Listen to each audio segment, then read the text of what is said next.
ನಾಮಿತ ಪರಶುಧಾರಣೆ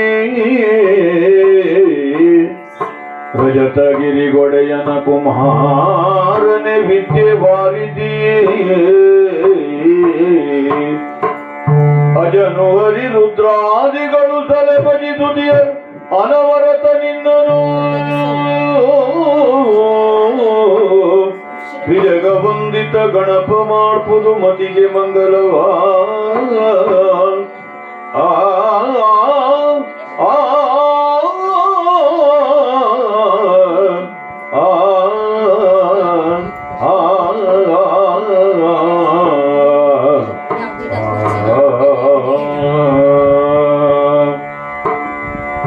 ಸಿದ್ಧಿ ಬುದ್ಧಿ ಪ್ರದ ಮೂಟಿ ಕಗ್ಲದ ತಾತೋಗಿಟ ತಾಂಬುಲಿನ ಕರಿಕುದ ಸಿದ್ಧಿ ಬುದ್ಧಿ ಪ್ರದ ಮೂಟಕ ವಾಹನನೇ ಸಿಂಧೂರ ವಿನಾಶನೆ ಸಿದ್ಧಿ ಬುದ್ಧಿಯನು ನಿಡು ಮಾತುತನೇ ಸಿಂಧೂರ ವಿನಾಶನೆ ಸಿದ್ಧಿ ಬುದ್ಧಿಯನು ನಿಡು ಮಾತುತನೇ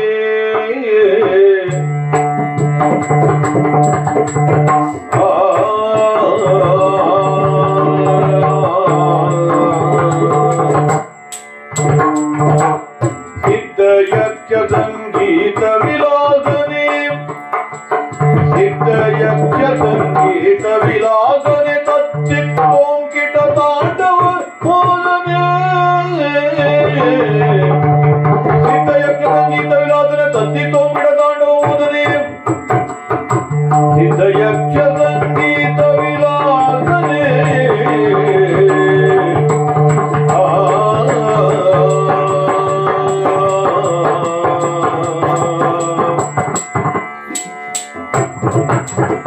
ಸಿದ್ಧಯಕ್ಷ ಸಂಗೀತ ವಿಲಾಸನೆ ತಚ್ಚಿತ್ತೋಂಕಿಟ ತಾಂಡವ ಮೋದನೆ ಪಾಲಿಸೋ ದಯದಿ ಗಜವದನ ಗಣೇಶನೇ ಗಜವದನ ಗಣೇಶನೇ ಪಾಲಿಸು ಪಾಲಿಸು ದಯದಿ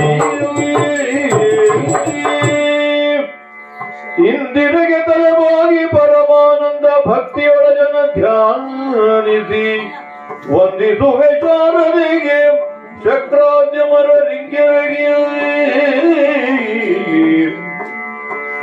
ನಾಂದಿಯುಳುವರ ವ್ಯಾಸ ಮುನಿಪದ ದ್ವಂದ್ವ ಕಾನತನಾಗಿ ಕವಿಗಳ ಸಂದಣಿಗೆ ಬಲ ಬಂದು ಪೇಳುವೆನಿ ಸತ್ಕಥಾಮೃತವ ಆ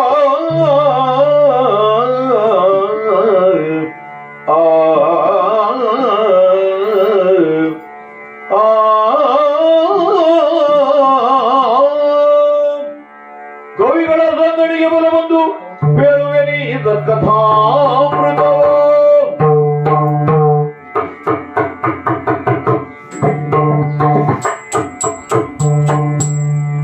ಲವನಿಗೆ ಪುರನರ ಭುಜಂಗಮ ಭುವನ ತಲ್ಲಣ ದಶವದನ ಸುರನರ ಭುಜಂಗಮ ಭುವನ ತಲ್ಲಣ ದಶವದನನು ಉತ್ಸವದಿ ಒಡ್ಡೋಲಗದೊಳಗಿರುವುದನ್ನು ಬಹಳ ವಿಭೋದನೆ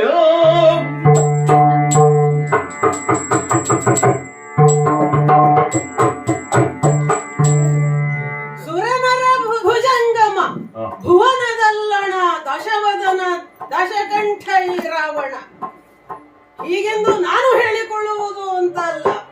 ನಿತ್ಯವೂ ಒಡ್ಡೋಲಗದಲ್ಲಿ ಸಭಾ ಪ್ರವೇಶ ಆದಾಗ ಈ ರೀತಿಯ ಘೋಷಣೆಯಲ್ಲಿ ಸಾಮಾನ್ಯ 14 ಲೋಕದೊಳಗೆ ಈ ಪ್ರಸಿದ್ಧಿ ನನಗುಂಟು. ಅಂದ್ರೆ ನಮ್ಮ ಸಾಧನೆ ಅಂತದ್ದು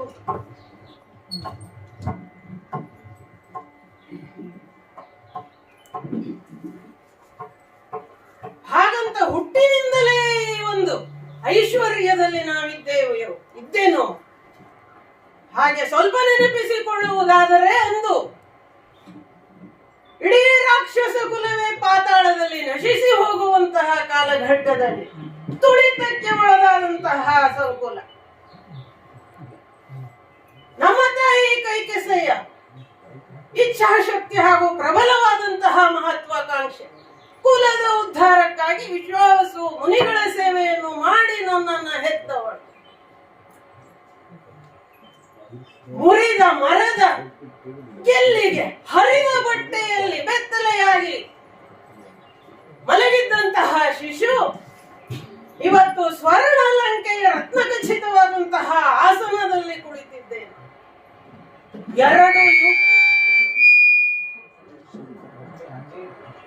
ಸರಿಸುಮಾರು 2 ಯುಗಗಳಿಂದ ನಾನು ಆಳ್ವಿಕೆಯನ್ನು ಮಾಡುತ್ತಾ ಶೂನ್ಯದಿಂದ ಈ ರೀತಿಯ ಒಂದು ಮಾನ್ಯತೆಯಲ್ಲಿ ನಾನು ಮಿಂಚುತ್ತಾ ಇದ್ದೇನೆ ಅಂತಾದರೆ ನನ್ನ ಜೀವನವನ್ನೇ ನಾನು ನಮ್ಮ ಕುಲದ ಉದ್ಧಾರಕ್ಕಾಗಿ ಮುಡಿಪಿಟ್ಟು ಬಂದವನು. ಒಂದರ್ಥದಲ್ಲಿ ದೈವ ಬಲ ಅಜಭವಾದಿಗಳನ್ನು ಮೆಚ್ಚಿಸಿದಂತಹ ನಾನು ವರಾನ್ವಿತನಾಗಿಯೂ ಸಹ ಅಧಿಕಾರ, ಪ್ರತಿಷ್ಠೆ, ಗೌರವ, ಸಕಲ ಸಂಪತ್ತಿನಿಂದ ಒಂದು ಅರ್ಥದಲ್ಲಿ ಸಂತೋಷವಾಗಿ ಸಂತೃಪ್ತಿ ಸಮಾಧಾನದಿಂದ ನಿತ್ಯ ಉತ್ಸವದಲ್ಲಿ ನಾನು ತೊಡಗಿಕೊಳ್ಳುವಂತಹ ಈ ಕಾಲದಲ್ಲಿ ಸಂತೋಷದಿಂದ ನಾನು ಒಡ್ಡೋಲಗದಲ್ಲಿ ಕುಳಿತಾಗ ಮೊನ್ನೆ ತಂಗಿ ಶೂರ್ಪನಖಿಯ ಪ್ರವೇಶ ಆಯಿತಲ್ಲ. ನನ್ನ ಮುತ್ತಿನ ತಂಗಿ, ಆದರೆ ಅಂದು ಅವಳ ಭೀಷಣವಾದಂತಹ ವಿಕೃತ ರೂಪ, ನಮಗೆ ಶೂರ್ಪನಖಿಯ ವಿಕಾರ ರೂಪ ಹೊಸತಲ್ಲ, ಆದರೂ ಒಮ್ಮೆ ಅವಳ ರಕ್ತಸಿಕ್ತವಾದಂತಹ ದೇಹ ನೋಡಿ ಕಂಗಾಲಾದೆ ನಾನೇ.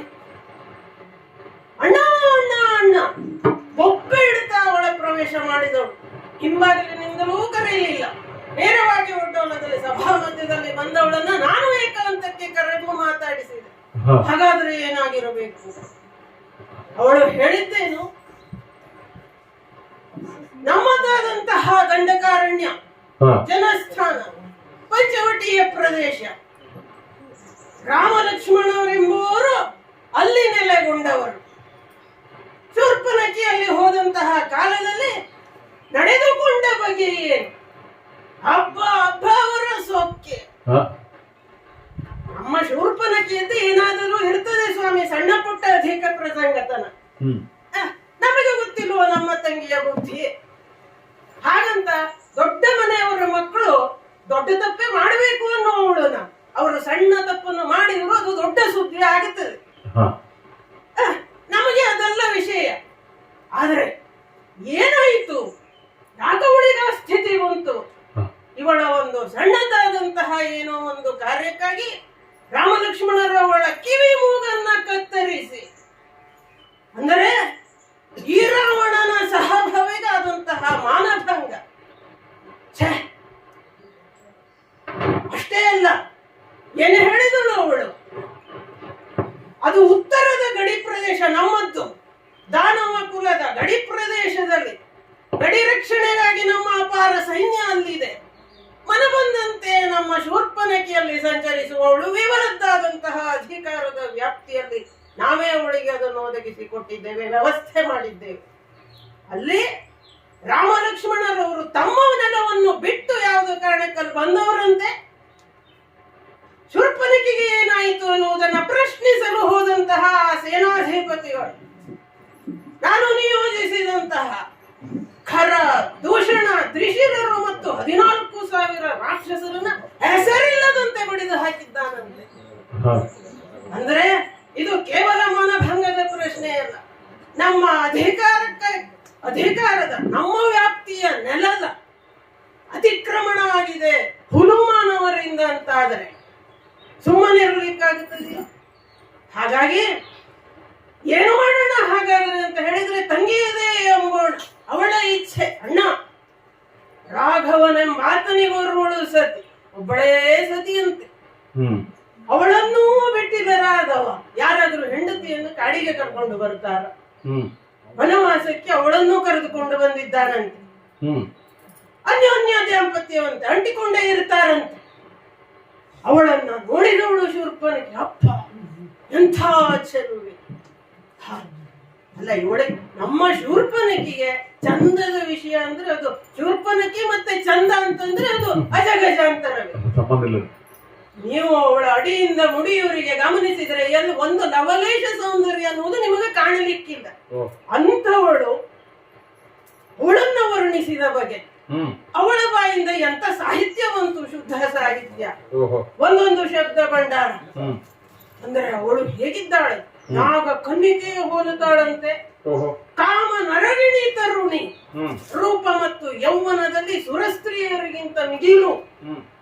ಹಾಗಾದ್ರೆ ನಮ್ಮ ಮಂಡೋದರಿಗಿಂತ ಸುಂದರಿಯೇನೆ ಅಂತ ಕೇಳಿದೆ. ನಿವಾಳಿಸಿ ಒಗೆಯಬೇಕಣ್ಣ.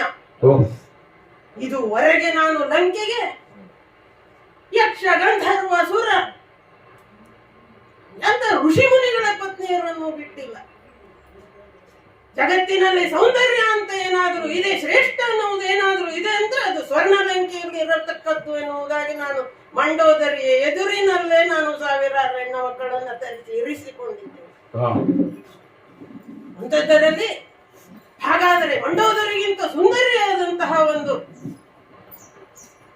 ಸೌಂದರ್ಯ ಅನ್ನುವುದು ರಾಮನ ಬಳಿ ಇದೆ ಅಂತಾದ್ರೆ ನಮ್ಮ ಶೂರ್ಪನಿಗೆ ಆಗಬೇಕು ಅನಿಸಿದ್ದು. ಓ ಅಣ್ಣನಿಗೆ ತಕ್ಕವಳು, ಭೂಮಿಯವಳು ಎಡೆ ಇಲ್ಲ ಇವಳಿಗೆ ಅಂತ ಆಡಿದ್ವಿ.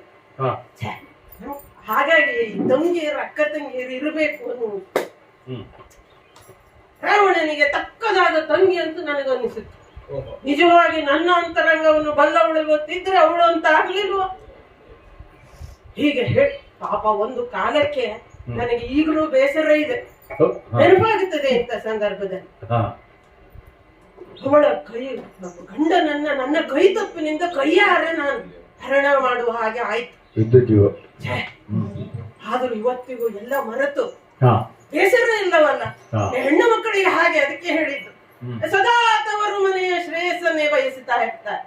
ಹಾಗಾದರೆ ತನಗಾದಂತಹ ಅಪಮಾನದ ಕಾಲಕ್ಕೂ ಆ ಸೀತೆಯ ಸೌಂದರ್ಯಕ್ಕೆ ಮರುಳಾದವಳು ಅಣ್ಣನಿಗೆ ತಕ್ಕ ಹೆಂಡತಿಯಾಗುತ್ತಾಳೆ. ಸೀತೆ ಎನ್ನುವುದು ಅನ್ನುವಂತಹ ಒಂದು ಸಂಪತ್ತು ಸ್ವರ್ಣಲಂಕೆಯಲ್ಲಿ ಶೋಭಿಸಬೇಕಾದದ್ದು ಅಂತ ತೀರ್ಮಾನಿಸಿ ಓಡಿ ಬಂದವಳು ಹೇಳಿದಳಲ್ಲ, ತನಗಾದ ನೋವಿಗೆ ಪ್ರತೀಕಾರವಾಗಿ ಸೀತೆಯನ್ನು ನೀನು ತರಬೇಕು ಅನ್ನುವುದು ಅವಳದು ಇಚ್ಛೆ. ಅವಳು ವರ್ಣಿಸುವ ಕಾಲಕ್ಕೆ ನನಗೆ ಕೋಪದ ಜೊತೆಯಲ್ಲಿ ನಿದ್ದೆಗೆಟ್ಟಿದ್ದು ಆ ಕಾರಣಕ್ಕೆ. ಹೌದು, ಹಾಗಾಗಿ ರಾವಣ ಬಯಸಿದೆ ಅಂತಾದ್ರೆ ನನ್ನ ಇಚ್ಛೆಯನ್ನು ಈಡೇರಿಸಿಕೊಳ್ಳದೆ ತೀರುವವನಲ್ಲ. ಹಾಗಾಗಿ ಸೀತೆಯನ್ನ ಹೇಗಾದ್ರೂ ಮಾಡಿ ಅದು ಅಪಹರಣವೇ ಆಗಬೇಕು ಅನ್ನುವುದನ್ನು ತೀರ್ಮಾನಿಸಿ ಆ ಕ್ಷಣಕ್ಕೆ ಮಂಡೋದರಿಯ ಬಳಿ ಹೋದ. ಮಂಡೋದರಿ ಹೇಳಿದ್ದೇನು, ನೀತಿಯ ಮಾತನ್ನು ಆಡಿದಳು. ಕೋವಿದ ನೀತಿಯ ಮಾತನು ಭಾವಗೀತ ಪೇಳು ವರ ನೊಡಬಡಿಸಿದೊಡೋ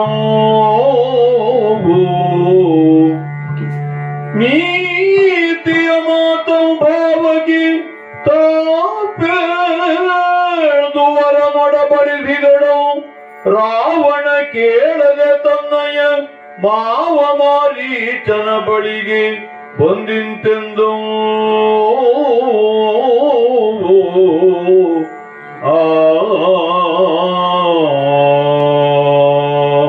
ಮಂಡೋದರಿ ಸಹಜವಾಗಿ ಆಡಿದಳು. ಎಷ್ಟೊಂದರು ಪತಿವ್ರತೆ, ಭಾವುಕಿಯವಳು. ಕೇಳಿದ ತಕ್ಷಣದಲ್ಲಿ ಪ್ರಭೋ ಪ್ರಭೋ ಬೇಡ, ಅವಳು ಕೇಳಿ ತಿಳ್ಕೊಂಡಿದ್ದಾಳಂತೆ. ರಾಮ ಲಕ್ಷ್ಮಣ ಸೀತೆಯರ ಕುರಿತಾಗಿ ಏನೇನೋ ಆಡಿದಳು, ನೀತಿ ಮಾತುಗಳು, ಕೋವಿದ ನೀತಿ. ಈ ಕೋವಿದ ನೀತಿಯನ್ನು ಆಡುವಂತಹ ಯೋಗ್ಯತೆ ಅವಳಲ್ಲಿ ಉಂಟು. ಆದ್ರೆ ಈ ಎಲ್ಲ ನೀತಿಗಳು ಅದು ಕೆಲವೊಂದಷ್ಟು ಪುಸ್ತಕ ಶಾಸ್ತ್ರ, ಅದು ಅಲ್ಲಿ ಪುಸ್ತಕದ ಬದನೆಕಾಯಿಯಾಗಿ ಉಳಿಯುತ್ತದೆ ವ್ಯವಹಾರಕ್ಕೆ ಬರುವಾಗ.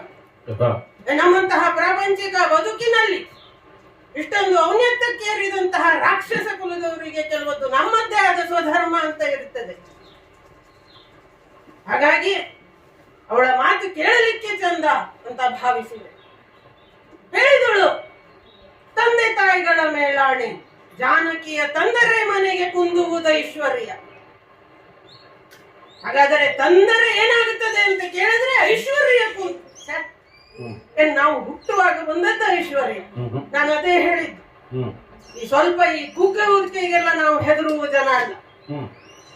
ನಾವು ಹೇಗೆ ಎಂತ ಅನುಭವ ಉಳ್ಳವರು ಆ ವಿಷಯದಲ್ಲಿ, ಹೇಗೆ ರಾಜ್ಯ ಕಟ್ಟಬೇಕು, ಸಂಪತ್ತಿನಲ್ಲಿ ಮೆರೆಯಬೇಕು, ಒಂದು ಸ್ವಲ್ಪ ಕುಂದಿದ್ರೆ ಏನಾಯ್ತು, ನಾವು ಮತ್ತೆ ಅದರ 10 ಪಟ್ಟು ನಾವು ಕಟ್ಟುತ್ತೇವೆ ಅನ್ನುವಂತಹ ವಿಶ್ವಾಸ ಇರುವಾಗ ಹೆದರ್ಲಿಲ್ಲ ನಾವು. ಹಾಗಂತ ನಮ್ಮದು ಅಂತರಂಗದ ಮಾತು ಅವಳನ್ನು ಹೇಳಿದ್ದೇನೆ. ಸೀತೆಯ ವಿಷಯವನ್ನೆಲ್ಲ ಹೇಳಿದ್ದೇನೆ. ಮಂಡೋದರಿ ನಿಜವಾಗಿ ಈಗ ಸಹಜವಾಗಿ ಪತ್ನಿಯ ನೆಲೆಯಲ್ಲಿ ಆಡುತ್ತಾಳೆ 4 ಒಳ್ಳೆಯ ಮಾತನ್ನು. ನನ್ನ ಶಾಪದ ಕುರಿತಾದ್ರೂ ಹೇಳಿದ್ಲು, ತೊಂದರೆ ಏನಾಗುತ್ತದೆ ಹಾಗಂತ ಬೇಡ ಅಂತಂದ್ರು ನನಗೆ ವಿಶ್ವಾಸ ಉಂಟು. ನಾನು ಸೀತೆಯನ್ನು ತಂದ ಕ್ಷಣದಲ್ಲಿ ನನಗೆ ಮೊದಲ ಆರತಿ ಎತ್ತಲಿಕ್ಕೆ ಬರುವವಳು ಮಂಡೋದರಿಯನ್ನು. ಕಟ್ಟ ಕಡೆಯಲ್ಲಿ ತನ್ನ ಗಂಡನಿಗಾಗಿ ಶುಭವನ್ನೇ ಹಾರೈಸುವಂತಹ ಮಂಡೋದರಿ. ಅವಳ ಮಾತನ್ನ ಬದಿಗಿಟ್ಟೆ. ಹಾಗಾದ್ರೆ ಈಗ ಹೊರಡಬೇಕು ಇನ್ಯಾರು? ಈಗ ರಾಜನೀತಿಯಲ್ಲಿ, ನಮ್ಮ ಪ್ರಭುತ್ವದಲ್ಲಿ ಮಂತ್ರಿವರ್ಯರು ಕಂಪನದಿಂದ ಹಿಡಿದು ಪ್ರಹಸ್ತರಿಂದ ಹಿಡಿದು ಆಕ್ಷೇಪ ಮಾಡಲಿಕ್ಕಿಲ್ಲ. ನಮ್ಮ ತಾಯಿ ಕೈಕಸೆ ಸದಾ ಕುಲದ ಉದ್ಧಾರಕ್ಕಾಗಿ ಇರುವವು, ಚಿಂತನೆಯಲ್ಲಿ ಇರುವವು. ಎಲ್ಲರ ಅಭಿಪ್ರಾಯವನ್ನು ಕೇಳಬೇಕಾಗುತ್ತದೆ, ಸಹಾಯ ಬೇಕಾಗುತ್ತದೆ. ಒಬ್ಬನೇ ಕೋಪದಿಂದ ಬರುವ ಕೋಪಕ್ಕೆ ಈಗ ಹೋಗೋಣ ಅಂತ ಅನಿಸ್ತದೆ. ಆದರೆ ಹಾಗೆ ದುಡುಕುವುದಲ್ಲ. ಪ್ರಾರಂಭವನ್ನು ಮಾಡುವಾಗ ಸರಿಯಾದ ಕ್ರಮದಲ್ಲಿ ನಮ್ಮ ಕುಲದ ಹಿರಿಯರು ಒಬ್ಬರು ಇದ್ದಾರೆ. ಒಬ್ಬ ಮಾಡುವ ಕೆಲಸ ಹಿರಿಯರ ಆಶೀರ್ವಾದದೊಂದಿಗೆ ಅವರೆಲ್ಲ ಕೈ ಜೋಡಿಸಿ ಮುಂದುವರೆದರೆ ಮುಂದೆ ಸುಖಾಂತ್ಯ. ಆಮೇಲೆ ಅದು ನಮಗೆ ಪ್ರತಿಷ್ಠೆಯೂ ಹೌದು. ಹಾಗಾಗಿ ನನಗೆ ನೆನಪಾಗುವುದು ಈ ಸಂದರ್ಭದಲ್ಲಿ ಯಾರು ಅಂತ ಕೇಳಿದ್ರೆ, ಮಾವ ಅಲ್ಲವೋ, ಮಾರೀಚ ಮಾವ. ಈಗ ಕುಳಿತಿದ್ದಾನೆ, ಸ್ವಲ್ಪ ಸ್ವಯಂ ನಿವೃತ್ತಿ ತಗೊಂಡು ಹೋಗಿದ್ದಾನೆ. ನಾವು ಕೊಟ್ಟಿದ್ದಲ್ಲ, ನಾವು ಆಗಾಗ ಅವನನ್ನ ಮಾತನಾಡಿಸ್ತೇವೆ. ಹೋಗುವಂತಹ ಸಂಸ್ಕಾರವನ್ನು ಇವತ್ತು ಇಟ್ಟುಕೊಂಡಿದ್ದೇವೆ. ಆ ಉತ್ತರ ಪೂರ್ವದ ಗಂಧಮಾದನ ಪರ್ವತದಲ್ಲಿ ಅವ ಮೂಗು ಹಿಡಿದು ಕೂತಿದ್ದಾನೆ. ಇಲ್ಲಿ ಶೂರ್ಪನಖಿಯ ಮೂಗು ಹೋಯಿತು, ಲಂಕೆಯ ಮೂಗೇ ಹೋಯಿತು ಅನ್ನುವ ಹಾಗೆ ನಾವು ವಿಚಾರ ಮಾಡ್ತಾ ಇದ್ದೇವೆ. ಈಗ ಆ ಮೂಗು ಹಿಡಿದವನನ್ನು ನಾವು ಎಬ್ಬರಿಸಬೇಕಲ್ಲ, ಕಣ್ಣು ಮುಚ್ಚಿಕೊಳ್ತವನ ಕಣ್ಣು ತೆರೆಸಬೇಕಲ್ಲ, ಹೇಳಬೇಕಲ್ಲ ವಿಷಯ.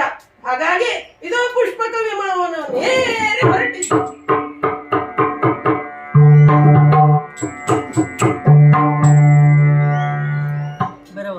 ನಾನು ಮಾರೀಚ.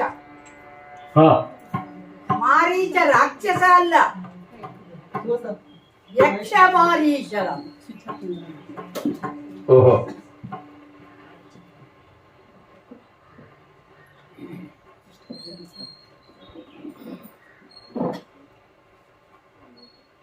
ನನ್ನ ಅಮ್ಮ ಕಾಟಕಿಯ ತಂದೆ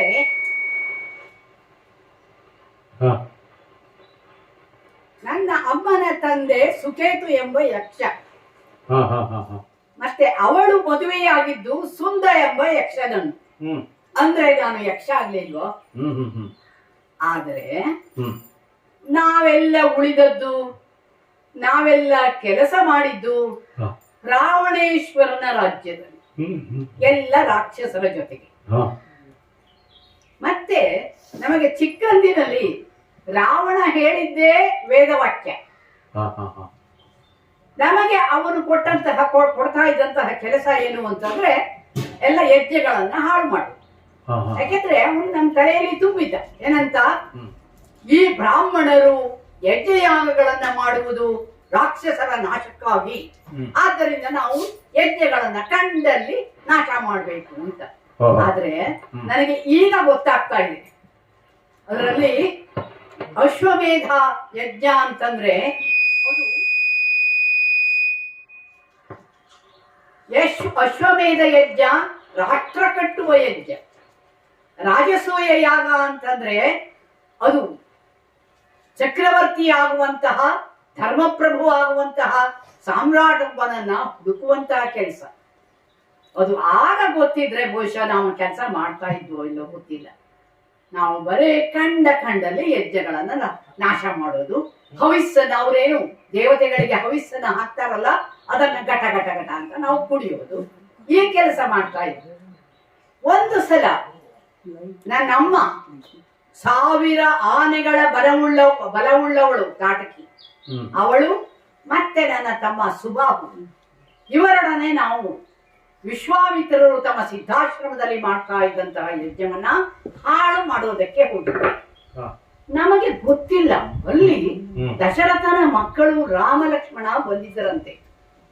ನಾವು ಎಲ್ಲ ಯಜ್ಞಕ್ಕೆ ಹೋಗೋ ಹಾಗೆ ಹೋಗಿದ್ದು ಹಾಳು ಮಾಡೋದಕ್ಕೆ, ಹೊಲಸು ಸಗಣಿ ಇನ್ನೇನೇನೋ ತಗೊಳ್ಕೊಂಡು ಹೋಗಿ ಯಜ್ಞಕ್ಕೆ ಹಾಕೋದಕ್ಕೆ ಸಿದ್ಧ ಮಾಡ್ತಾ ಇದ್ವು. ಆ ಹೊತ್ತಿನಲ್ಲಿ ಆ ರಾಮನ ಬಾಣ ಅಂತೆ ಒಂದು ನನ್ನ ಅಮ್ಮನನ್ನ ಮುಗಿಸಿ, ಅವನು ಬಿಟ್ಟಂತಹ ಆಗ್ನೇಯಾಸ್ತ್ರ ಅದಕ್ಕೆ ನನ್ನ ತಮ್ಮ ಸುಬಾಹು ಬಲಿಯಾಗಿ ಹೋದ. ಆಗ ಮುಂದಿನ ಸಿದ್ಧತೆ ನನ್ನದು ಅಂತ ನಾನು ಯಾವ ಬಾಣದಿಂದ ನನ್ನ ಮುಕ್ತಾಯ ಆಗ್ತದೆಯೋ ಅಂತ ಗಡಗಡ ನಡುಗುತ್ತಾ ಇದ್ದೆ. ಆ ಸಮಯದಲ್ಲಿ ಬಂತು ನೋಡಿ ಒಂದು ವಸ್ತ್ರ, ಶೀತಲವಾಗಿದ್ದದ್ದು, ಧರ್ಮ ಸಂಹಿತವಾದದ್ದು, ಉದಾರವಾದದ್ದು. ಆ ಒಂದು ಬಾಣವನ್ನ ಬಿಟ್ಟಂತಹ ರಾಮನ ಪುರುಷೋತ್ತಮನ ಹಾಗೆಯೇ ಇರುವಂತಹ ಒಂದು ಬಾಣ ನನ್ನನ್ನು ಸ್ಪರ್ಶಿಸಿದ ಕೂಡಲೇ ನಾನು ಯೋಜನೆಗಳ ದೂರದಲ್ಲಿ ಎಲ್ಲೋ ಹೋಗಿ ಒಂದು ದ್ವೀಪದಲ್ಲಿ ಬಿದ್ದು ಬಿಟ್ಟಿದ್ದೆ. ಎಚ್ಚರಾದಾಗ ನನಗೆ ನಾನಾಗಿರ್ಲೇ ಇಲ್ಲ, ಅಲ್ಲಿ ಮೊದಲಿನ ಮಾರೀಚ ಇರ್ಲೇ ಇಲ್ಲ, ನಾನು ಸಂಪೂರ್ಣ ಬದಲಾಗಿ ಹೋಗಿದ್ದೆ. ನನಗೆ ಒಂದೇ ಧ್ಯಾನ, ನಾನು ಮನುಷ್ಯನಾಗಬೇಕು, ನಾನು ಮಾನವನಾಗಬೇಕು. ಅಲ್ಲೇ ಆಶ್ರಮ ಕಟ್ಟಿ ಉಳಿದೆ. ಹಗಲು ರಾತ್ರಿ ನಾನು ತಪಸ್ಸು ಮಾಡ್ತಾ ಇದ್ದೆ. ರಾಮನಾಗಬೇಕು, ಅಲ್ಲ ಮಾನವನಾಗಬೇಕು, ಮನುಷ್ಯನಾಗಬೇಕು. ಮತ್ತೆ ರಾಮ ನೆನಪಿಗೆ ಬರ್ತಿದ್ದ. ಯಾವಾಗ ರಾಮ ನೆನಪಿಗೆ ಬರ್ತಿದ್ದೋ ಆಗ ನಾನು ನಡುಗ್ತಾ ಇದ್ದೆ. ರಾಮನನ್ನು ನೆನೆದು ನಡುಗುತ್ತಿದ್ದೆ, ಆದರೆ ರಾಮನನ್ನು ಮತ್ತೆ ನೆನಪು ಮಾಡಿಕೊಳ್ತಾ ಇದ್ದೆ. ಹೀಗೆ ಮನುಷ್ಯನಾಗ್ಬೇಕು ಅಂತ ನಾನು ತಪಸ್ಸನ್ನ ಮಾಡ್ತಾ ಇದ್ದಲ್ಲ, ಅಲ್ಲಿನ ಎಲ್ಲ ಕಲ್ಲುಗಳ ಮೇಲೆ ರಾಮ ರಾಮ ರಾಮ ಅಂತ ಬರ್ದೆ, ಮರಗಳ ಮೇಲೆ ಬರುದೆ. ಮನುಷ್ಯನಾಗ್ಬೇಕು ಅಂತ ನಾನು ತಪಸ್ಸು ಮಾಡ್ತಾ ಇದ್ರು ಕೂಡ ಪೂರ್ತಿಯಾಗಿ ಮನುಷ್ಯ ಆಗಲೇ ಇಲ್ಲ. ರಾಕ್ಷಸತ್ವ ಹೋಗಿಬಿಟ್ಟಿತ್ತು, ನಾನು ರಾಕ್ಷಸನಾಗಿರ್ಲಿಲ್ಲ, ಆದ್ರೆ ಮನುಷ್ಯತ್ವ ಬರ್ಲಿಲ್ಲ. ಯಾಕೆ ಅಂದ್ರೆ ಮನುಷ್ಯರೇ ಹೇಳ್ತಾರೆ ಮನುಷ್ಯ ಆಗೋದು ಸುಲಭ ಅಲ್ಲ ಅಂತ. ಅವ್ರು ಹೇಳ್ತಾರೆ ನಾವು ಮನುಷ್ಯರಾಗಿ ಹುಟ್ಟಲಿಲ್ಲ, ಮನುಷ್ಯರಾಗೋದಕ್ಕೆ ಹುಟ್ಟಿದ್ದೇವೆ ಅನ್ನೋದು ಅವರ ಇರ್ಲಿ. ಏನೇ ಆಗಲಿ ಮನುಷ್ಯತ್ವದ ಕಡೆಗೆ ಹೋಗುವುದಕ್ಕೆ ರಾಮನನ್ನ ನೆನಪು ಮಾಡಿಕೊಳ್ಳಬೇಕು, ರಾಮನ ಕುರಿತಾದಂತಹ ಧ್ಯಾನ ಮಾಡಬೇಕು. ಜ್ಞಾನ ದಾನ ತಪಸ್ಸಿನ ಮೂಲಕವಾಗಿ ಹಂತವಾಗಿ ಹೋಗ್ಬೇಕು. ಇದು ನಿಜವಾಗಿ ಆನಂದವನ್ನ ನೀಡುವಂತಹ ವಿಚಾರ. ನಿಜವಾಗಿ ಕೇಳಿದ್ರೆ ಈ ಲಂಕೆಯ ರಾಕ್ಷಸರಿದ್ದಾರಲ್ಲ, ಇವರೆಲ್ಲ ಮನುಷ್ಯರಾಗಬೇಕು, ಇವರೆಲ್ಲ ಈ ರೀತಿಯ ದಾರಿಯಲ್ಲಿ ಬರಬೇಕು. ಹಾಗಾಗ್ಬೇಕಾದ್ರೆ ಅವರ ನಾಯಕ ಇದ್ದಾನಲ್ಲ ರಾವಣ, ಅವನು ಮೊದಲು ಮಾನವನಾಗಬೇಕು. ಎಲ್ಲಾದ್ರೂ ಅವನು ಈ ಕಡೆ ಬಂದ್ರೆ ಅವನಿಗೆ ಈ ವಿಚಾರ ಹೇಳ್ಬೇಕು ಅಂತ ಮಾಡಿದ್ದೇನೆ. ನೋಡುವ ಅದಾದ್ರೂ ಕೂಡ ಮಾವ ಒಂದೆಸಿಕೊಂಡಿದ್ದೆ, ಅಡ್ಡವಿದ್ದೆ. ಶುಭಮಸ್ತು, ಒಳ್ಳೆಯದಾಗ್ಲಿ. ಈಗ ನೆನಪು ಮಾಡಿಕೊಳ್ತಾ ಇದ್ದ ಹಾಗೆ ನೀನು ಬಂದ್ಬಿಟ್ಟಿಯಲ್ಲ. ನಿನಗೆ ವಯಸ್ಸು ನೆಟ್ಟಿರ್ಬೋದು, 2 ಯುಗಗಳನ್ನ ದಾಟಿದವನು. ನೀನ್ ಎಷ್ಟು ಯುಗ ಬದುಕಬೇಕು, ಎಷ್ಟಾದರೂ ಬದುಕು, ಆದ್ರೆ ಮಾನವನಾಗಿ ಬದುಕು. ರಾವಣ ನಾನು ಬಂದ ತಕ್ಷಣದಲ್ಲಿ ಏನೋ ಅಂದೆ, ಎಂತದ್ದು ಮಾನವನಾಗಿ. ಹೌದು ರಾವಣ, ಆ ಒಂದು ವಿಷಯ ಸೋದರ ಮಾನವ ಇದು ಈ ಎಳೆಯ ಮೊದಲು ತಂದಿದ್ದನ್ನೆಲ್ಲ ಸ್ವೀಕರಿಸಿ ಸುವಸ್ತುಗಳು ಏನಾಗುತ್ತದೆ, ಯಾಕೆ ಅಂತದ್ದಕ್ಕೆಲ್ಲ ಹೋಗಬಾರದು. ಈಗ ನೀವೇನು ಮಾಡಬೇಕು ಹೇಳ್ತೇನೆ, ಕೇಳಬೇಕು. ಹೇಳ್ಬಹುದು. ನೀವು ಯಾರು ನೀವು? ಮಾರೀಚ ನಿಶಾಚರ ಸಂತತ ಮಾರೀಚ ನಿಶಾಚರ ಸಂತತ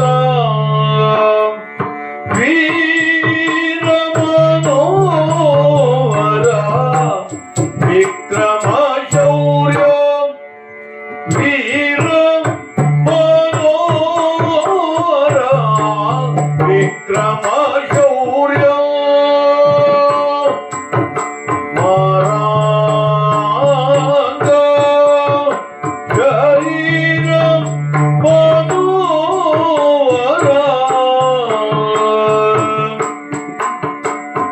ಮಾರಾಂಗ ಶರೀರ ಮನೋರ ಕಾರುಣ್ಯ ಶರದಿ ಗಂಭೀರ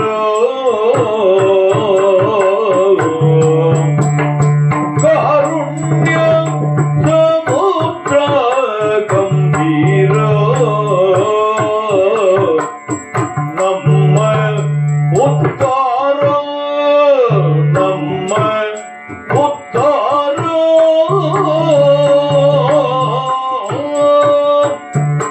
ಮಾರೀಚ ನಿಶಾಚರ ಸಂತತ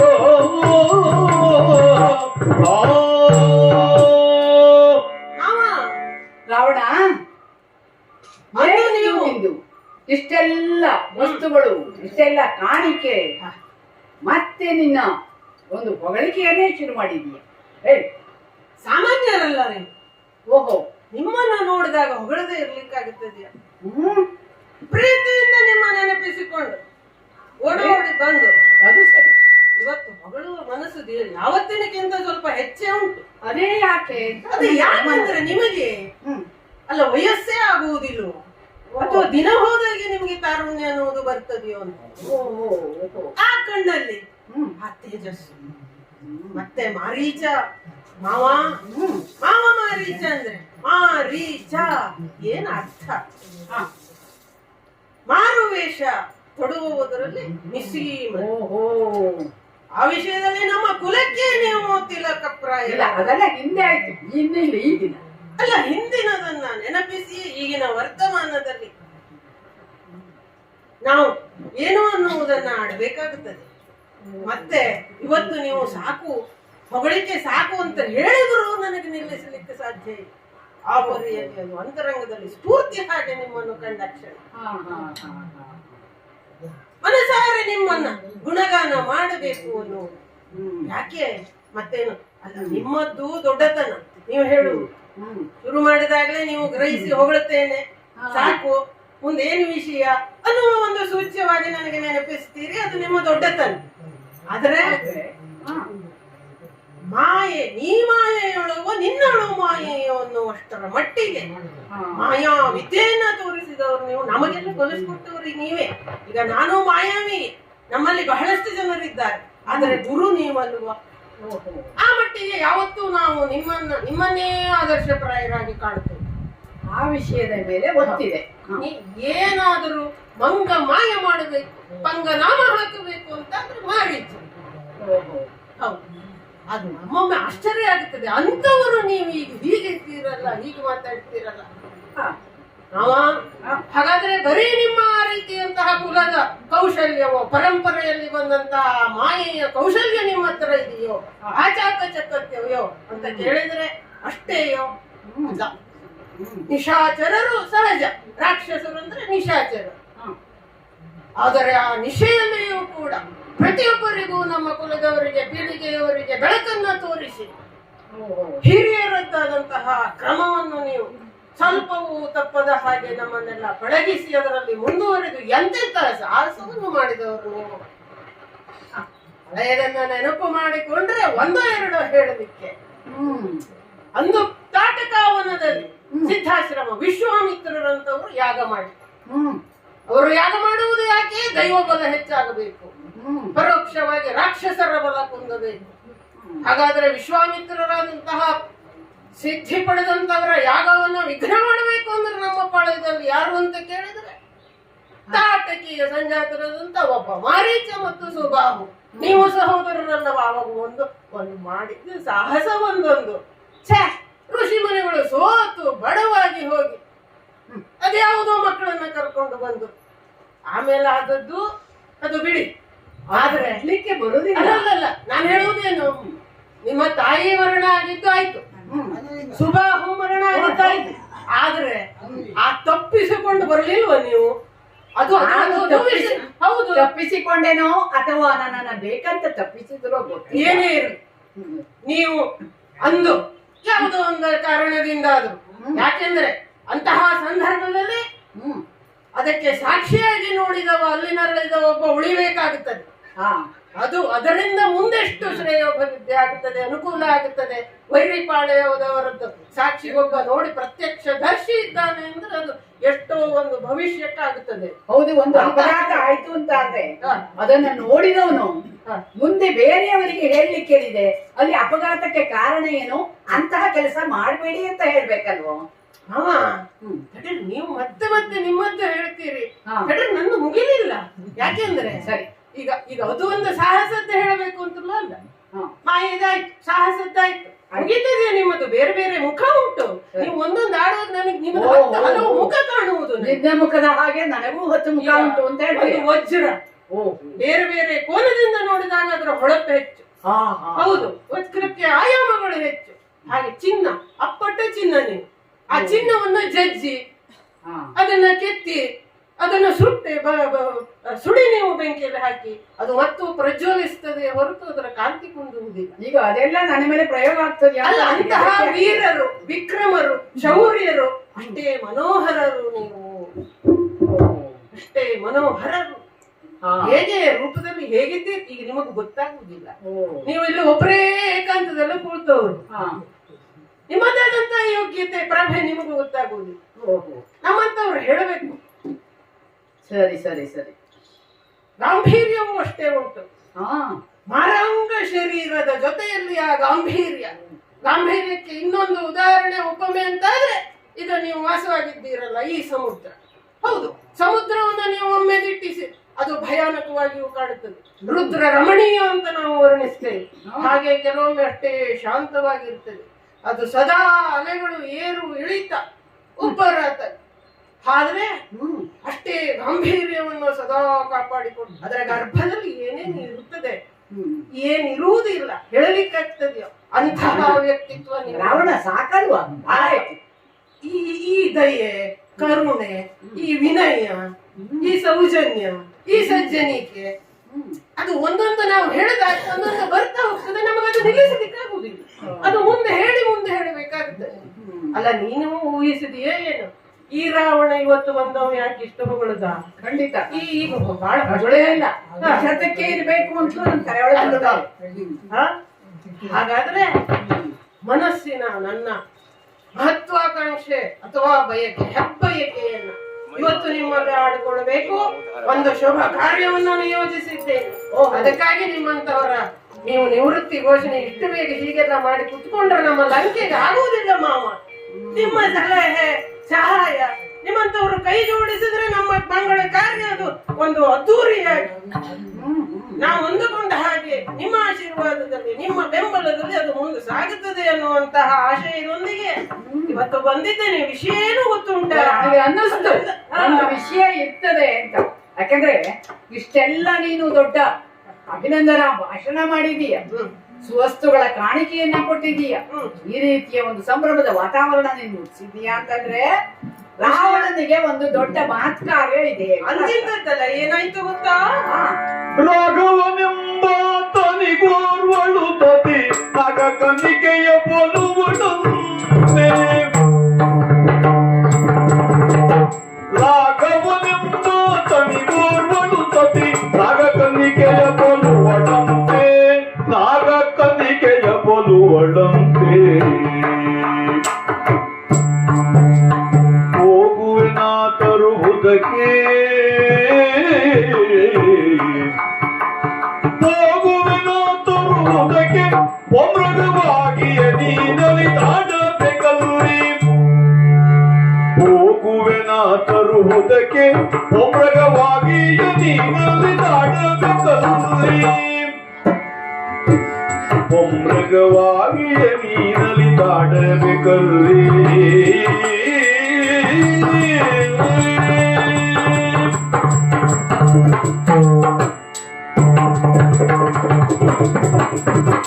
ರಾಘವನೆಂಬಾತನಿಗೋವಳು ತುತಿ ನಾಗಕನಿಕೆಯ ಪೊಲುವಳಂತೆ ನಾಗಕನಿಕೆಯ ಪೊಲುವಳಂತೆ ಸತಿ ನಾಗಕನಿಕೆಯ ಪೊಲುವಳಂತೆ ಹೋಗುವೆನ ತರುವುದಕ್ಕೆ ತರುವುದಕ್ಕೆ ತರುವುದಕ್ಕೆ ಒಮೃಗವಾಗಿಯ ನೀನಲಿದಾಡಬೇಕಲ್ಲಿ ನಾರೀಚ ನಿಶಾಚರ ಸಂತತ ವೀರ ಮನೋಹರ ವಿಕ್ರಮ ಶೌರ್ಯ ಮಾವಾ ಓ ಮಾವ, ಯಶಕಂಠ ಉತ್ತರೆಯ ಅಯೋಧ್ಯೆ, ಹಾ ಅಲ್ಲಿಯ ದಶರಥ ಮಹಾರಾಜನ ಇಬ್ಬರು ಮಕ್ಕಳಂತೆ. ಹಾ 4 ಮಕ್ಕಳು ಇದ್ದಾರೆ ಅವನಿಗೆ, ಆದ್ರೆ ಇಬ್ಬರು ಹಾ ನಮ್ಮ ಜನಸ್ಥಾನ, ಹಾ ನಮ್ಮ ಜನರ ಸ್ಥಾನ. ಓ ಜನ ಅಂದ್ರೆ ರಾಕ್ಷಸರದ್ದು ಅಂತಲೂ ಅರ್ಥ ಉಂಟು. ಓಹೋ ಅಂತಹ ನಮ್ಮ ಕ್ಷೇತ್ರಕ್ಕೆ ಬಂದು ಹಾ ಮಾಡಿದ್ದೇನು? ಹಾ ಶೂರ್ಪನಖಿಯ ಮೂಗು ಮತ್ತು ಕಿವಿಯನ್ನು ಕತ್ತರಿಸಿ ಮಾನಭಂಗವನ್ನು ಮಾಡಿದ್ದಲ್ಲದೆ ಅದನ್ನು ಪ್ರಶ್ನಿಸಲಿಕ್ಕೆ ಹೋದಂತಹ ಸೇನಾಧಿಕಾರಿಗಳು ಖರದೂಷಣ ತ್ರಿಶಿರ 14,000 ರಾಕ್ಷಸರನ್ನೆಲ್ಲ ಹೆಸರಿಲ್ಲದಂತೆ ಮಾಡಿದ್ದಾರೆ. ಓಹೋ ಇದು ಅತಿಕ್ರಮ ಆಗಲಿಲ್ಲ, ಅತಿಯಾಗಲಿಲ್ಲವೋ ಮಾವ? ಅವರು ತಮ್ಮದಾದಂತಹ ರಾಜ್ಯವನ್ನು ಬಿಟ್ಟು ಇಲ್ಲಿ ಬಂದವರು ನಮ್ಮ ನೆಲವನ್ನು ತಾವೇ ನಮ್ಮ ಕಾಲ್ಕೆಣಕಿ ಬಂದ ಹಾಗೆ ಬಂದು ವಶಪಡಿಸಿಕೊಂಡಿದ್ದಂತೆ ಮಾಡಿದ್ದೇನು ಅಂತ ಕೇಳಿದ್ರೆ ಆ ಋಷಿಮುನಿಗಳು ಕೊಟ್ಟಿದ್ದಾರಂತೆ, ದಾನ ಕೊಟ್ಟಿದ್ದಾರಂತೆ. ಓಹೋ ಋಷಿಮುನಿಗಳು ಯಾರು? ದೇವತೆಗಳನ್ನ ಪೂಜಿಸುವವರು. ಹಾಗಾದ್ರೆ ಈ ರಾಮನ ಉದ್ದೇಶ ಏನಿರಬೇಕು? ಹಾಗಾದ್ರೆ ನಮ್ಮ ಶೂರ್ಪನಖಿ ಏನು ಮಾಡಿದ್ಲು ಅಂತ ನಿನ್ನ ಮನಸ್ಸಲ್ಲಿ ಪ್ರಶ್ನೆ ಎದ್ದಿರಬಹುದು. ಇವಳಲ್ಲಿ ಹೋಗಿ ಏನೋ ಒಂದು ಸಣ್ಣ ಅಧಿಕ ಪ್ರಸಂಗತನ ಮಾಡಿದೇವಳು ಅಂತ ಇಟ್ಟುಕೊಳ್ಳೋಣ. ಆಗ ಮಾಡಿದ್ದಕ್ಕೆ ರಾಮನಾದವ ಹೀಗೆಲ್ಲ ಮಾಡಬೇಕಾ?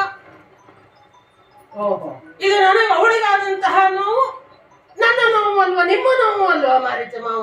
ಹೇಳಿ, ನಿಮಗೂ ನೋವಾಗುವುದಿಲ್ವಾ? ಇದು ನಮಗಾದಂತಹ ಅಪಮಾನ. ಅಷ್ಟೇ ಅಲ್ಲ, ಹಾಗಾದ್ರೆ ಏನು ಮಾಡಬೇಕು ಅಂತ ನಿಶ್ಚಯ ಮಾಡಿದಾಗ, ವಿಚಾರ ಮಾಡಿದಾಗ ಅವನಾರಿ ಮಾರ್ಗದಲ್ಲೇ ನಾವು ಇದಕ್ಕೆ ಉತ್ತರವನ್ನ ನೀಡಬೇಕು. ಬಂದ ಕೋಪಕ್ಕೆ ಹೊರಡುವ ಅಂತ ಮಾಡಿದ್ದೆ, ಖಡ್ಗವನ್ನ ಝಳಪಿಸಿ ಎತ್ತಿ ಹಿಡಿದಿದ್ದೆ. ಆದರೆ ದುಡುಕುವುದು ಸರಿಯಲ್ಲ ಅಂತ ಅವಳ ಮನಸ್ಸು ಹೇಳಿದ್ಯಾಕೆ? ಅವ ಯಾವ ಮಾರ್ಗದಲ್ಲಿ ನಮಗೆ ಸೂಚ್ಯವಾಗಿ ಒಂದು ಸೂಚನೆಯನ್ನ ಕೊಟ್ಟಿದ್ದಾನ, ಅದೇ ಮಾರ್ಗವಾಗಿ ನಾವು ಮುಯಿಗೆ ಮುಯಿಯನ್ನು ತೀರಿಸಿಕೊಳ್ಳುವಾಗ ಮುಳ್ಳನ್ನು ಮುಳ್ಳಿಂದಲೇ ತೆಗಿಬೇಕು ಅನ್ನುವ ಹಾಗೆ. ಓಹೋ ನಮ್ಮ ಮನೆಯ ಹೆಣ್ಣು ಮಗಳಿಗೆ ಅವ ಘಾತ ಮಾಡಿದ್ದಾನೋ ಅಲ್ಲೋ, ಅವನಿಗೂ ಅದೇ ಅವನ ಜೊತೆಯಲ್ಲಿ ಆ ರಾಘವ ಎಂಬಾತನಿಗೆ ಒಬ್ಬ ಸತಿ ಇದ್ದಾಳಂತ. ಅವನ ಬೆನ್ನಲ್ಲಿ ಇವಳು ಹೋದಾಗ ಬೆನ್ನಲ್ಲೇ ಅಡಿಗೆ ಕೂತಿದ್ಲಂತ. ಅವಳ ನೋಡಿದವನು ಅವಳ ಸೌಂದರ್ಯಕ್ಕೆ ನಮ್ಮ ಶೂರ್ಪನಖಿ ಮನಸೋತು ಕೈ ಎಕ್ಕಿದಳಂತೆ. ಯಾಕಾಗಿ? ಅಣ್ಣನಿಗಾಗಿ ಹೇಳಿದ್ದಾಳೆ ಅವಳು, ಅಣ್ಣ ನಿನಗಾಗಿ. ಅವಳು ಮಾಡಿದ್ದಷ್ಟೇ. ಈ ನಮ್ಮ ರಾಕ್ಷಸ ದೊಡ್ಡ ತಪ್ಪ ಅದು. ನಿಜವಾಗಿ ಅವಳು ಮುಗಿಸಬೇಕಿತ್ತು, ನುಂಗ ಹಾಕಬೇಕಿತ್ತು ಅವರನ್ನ, ಆದ್ರೆ ಮಾಡಲಿಲ್ಲ. ಅವಳೇನು ಮಾಡಿದ್ಲು? ಈ ಒಂದು ಸೌಂದರ್ಯ ರತ್ನ ಅಣ್ಣನಿಗಾಗಿ ಬೇಕು, ತರಬೇಕು ಅನ್ನುವ ಕಾರಣಕ್ಕೆ ಅವಳು ಸಹಜವಾದಂತಹ ಸೌಂದರ್ಯದಲ್ಲಿ ಅವಳು ಸಹಜವಾದಂತಹ ಶೌರ್ಯದಲ್ಲಿ ಅವಳನ್ನ ಎಳೆದು ತರಬೇಕು ಅಂತ ಕೈ ಎಕ್ಕಿದರೆ ಇವ ಮೂಗು ಕತ್ತರಿಸುವುದು ಎಷ್ಟರ ಮಟ್ಟಿಗೆ ಸರ್? ಅವ ಬುದ್ಧಿ ಹೇಳಬಹುದಾಗಿತ್ತಲ್ಲ, ಅಥವಾ ನಮ್ಮವರನ್ನು ಕರೆಸಿ ಹಾಗಾದ್ರೆ ಯಾಕೆ ಹೀಗೆ ಮಾಡಿದ್ಲು, ಅವಳನ್ನೇ ನೀವು ಕಿವಿ ಹಿಂಡಿ ಕೂರಿಸಿ ಅಂತ ಹೇಳಬಹುದಾಗಿತ್ತಲ್ಲ. ಆದ್ರೆ ಅವ ಹೀಗೆ ಅವಳಿಗೆ ದೇಹಕ್ಕೆ ಘಾತವನ್ನು ಮಾಡಿ ವಿಕಾರಗೊಳಿಸಿ ಕಳಿಸ್ತಾನೆ ಅಂತಾದ್ರೆ ಎಷ್ಟು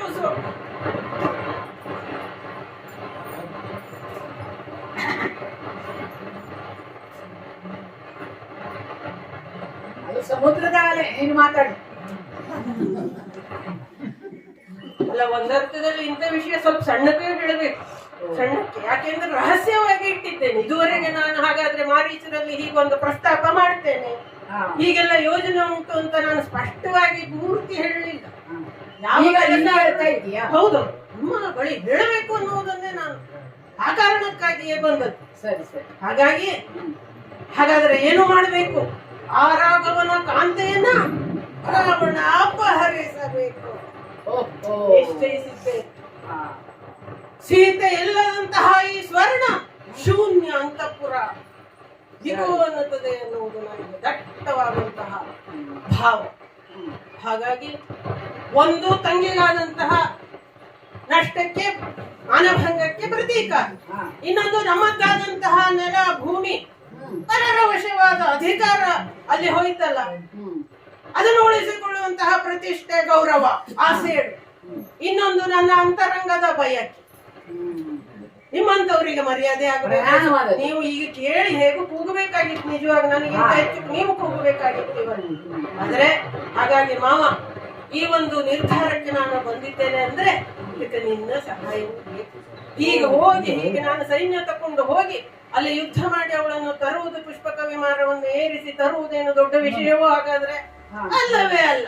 ಆದ್ರೆ ಹಾಗಾದ್ರೆ ನಿಮ್ಮ ಸಹಾಯ ಯಾಕೆ ಬೇಕು?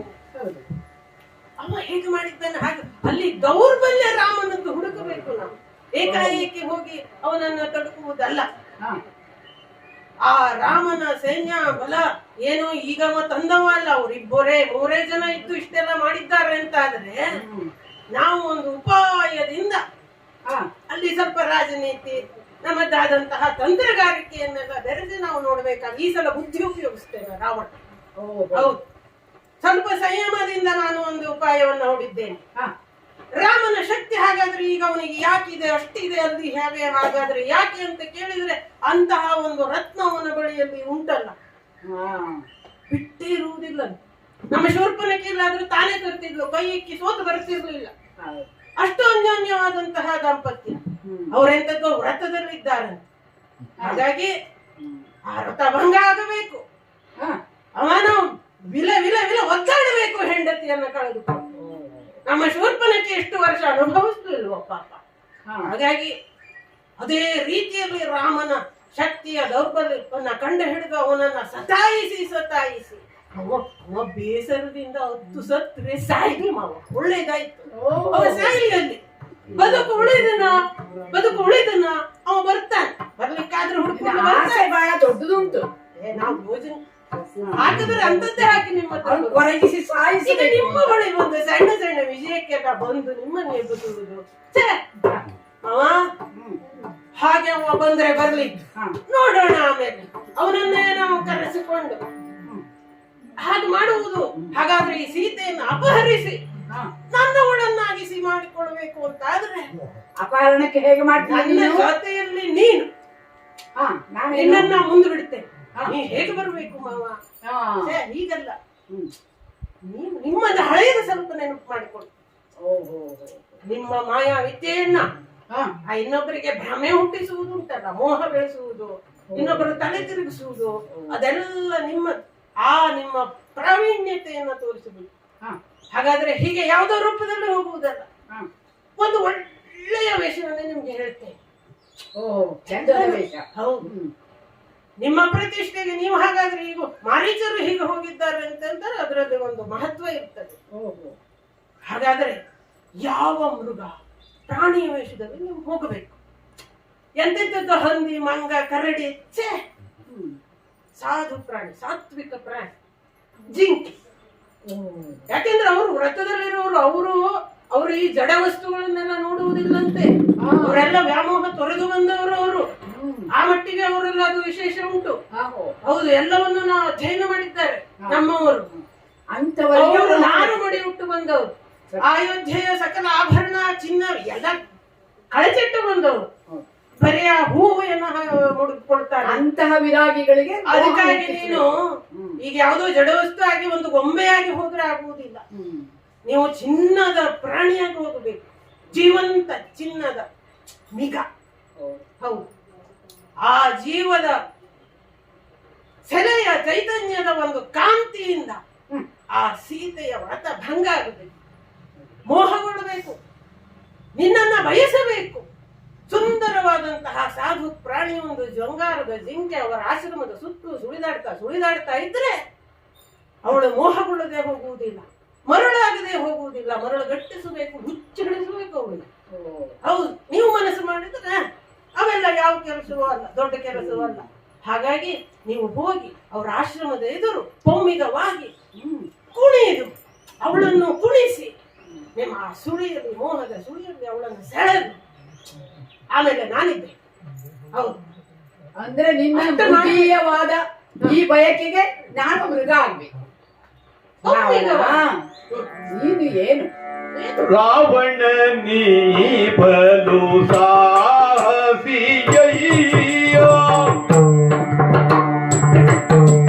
ರಾವಣ ನೀ ಬಲು ಸಾಹಸಿಯಯ್ಯ, ಬಲು ಸಾಹಸಿಯಯ್ಯ. ದೇವದೇವ ಕಳ ದೇವ ಶ್ರೀರಾಮ, ದೇವದೇವ ಕಳ ದೇವ ಶ್ರೀರಾಮ.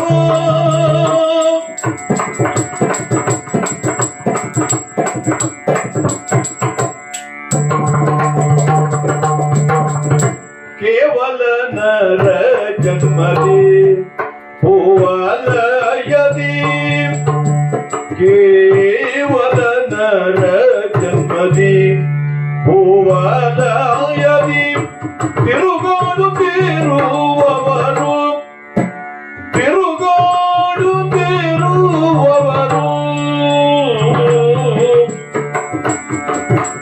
ತತ್ಕಾಂತೆಯ ತಂದರೆ ವಂಶಕ್ಕೆ ಮತ್ಕಂಟಕವಲ್ಲದೆ ಸುಖವೇ, ತತ್ಕಾಂತೆಯ ತಂದರೆ ವಂಶಕ್ಕೆ ಮತ್ಕಂಟಕವಲ್ಲದೆ ಸುಖವೇ. ತತ್ಸಂಗತಿ ಬೇಡ ನಿಧಾನಿಸು ಮತ್ಕಿಂಚಿತ ಮಾತನಿ ಕೇಳು. ರಾವಣ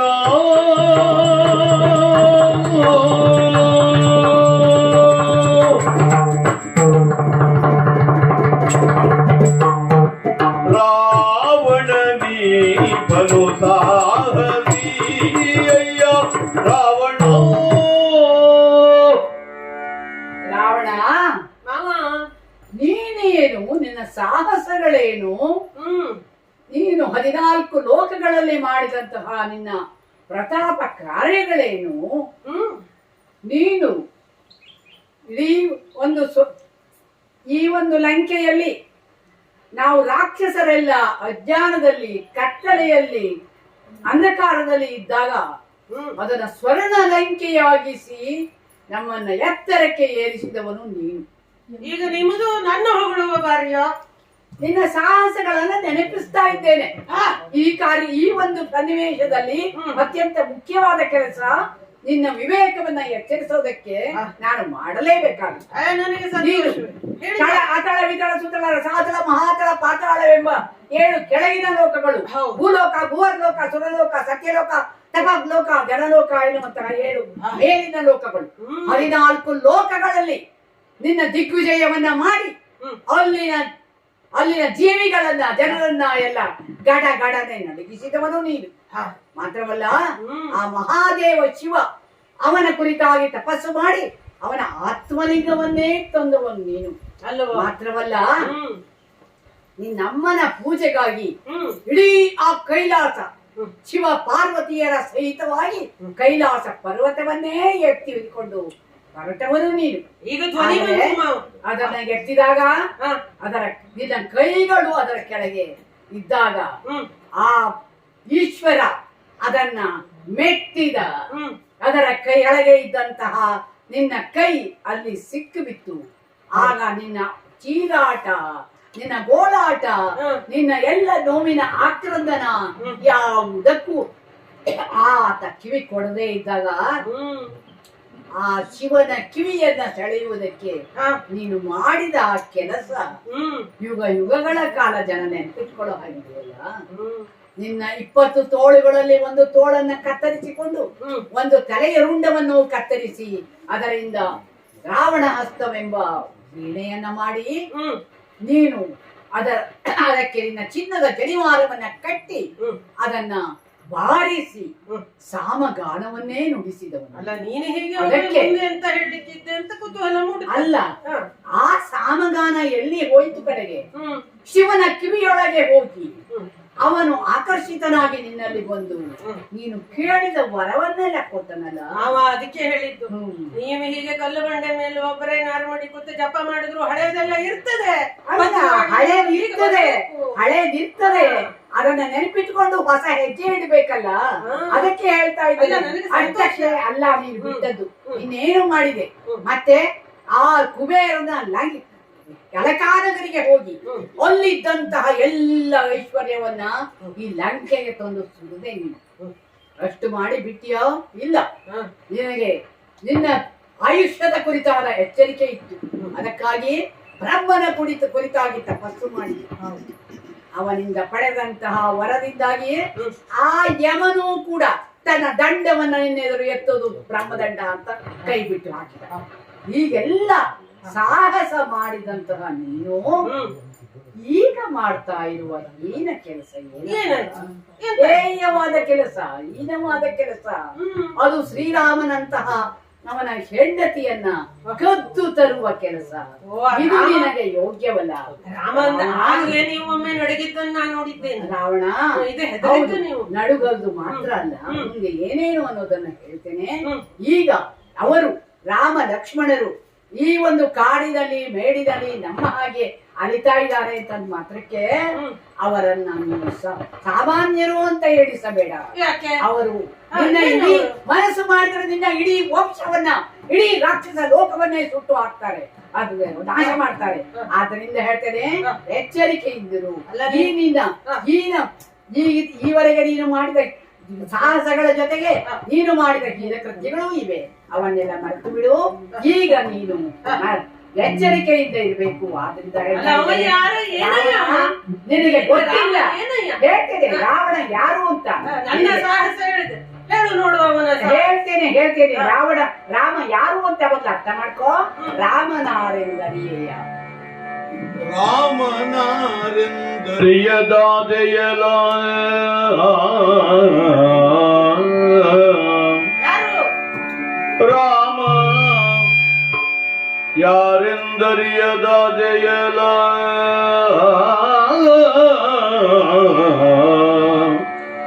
ಸುತ್ರಾಮ ಮುಖ್ಯರ ದೂರಿನಲ್ಲಿ ಬಳಿಕಿ ಮಹಿ ಭಾರತರ ಭಂಜಿಸಲೆಂದು ನರನಾಗಿ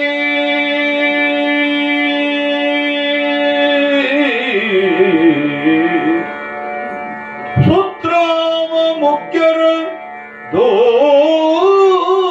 ದೂರಿನಲ್ಲಿ ಬಳಿಕಿ ಮಹಿ ಭಾರಕರ ಭಂಜಿಸಲೆಂದು ನರನಾಗಿ ಆ ಮಧುದ್ವಿಷ ಅವತರಿಸಿದನು. ಆ ಮಧುದ್ವಿಷ ಅವತರಿಸಿದನು. ನೀ ಮರುಳಲ ಸುಲಭವೇ ರವಿತಾಮದಿಗೆ ತಾಮಸವ ಅಂಗೀಕರಿಸಬೇಡೆಂದ. ರವಿತಾಮದಿಗೆ ತಾಮಸವ ಅಂಗೀಕರಿಸಬೇಡೆಂದ.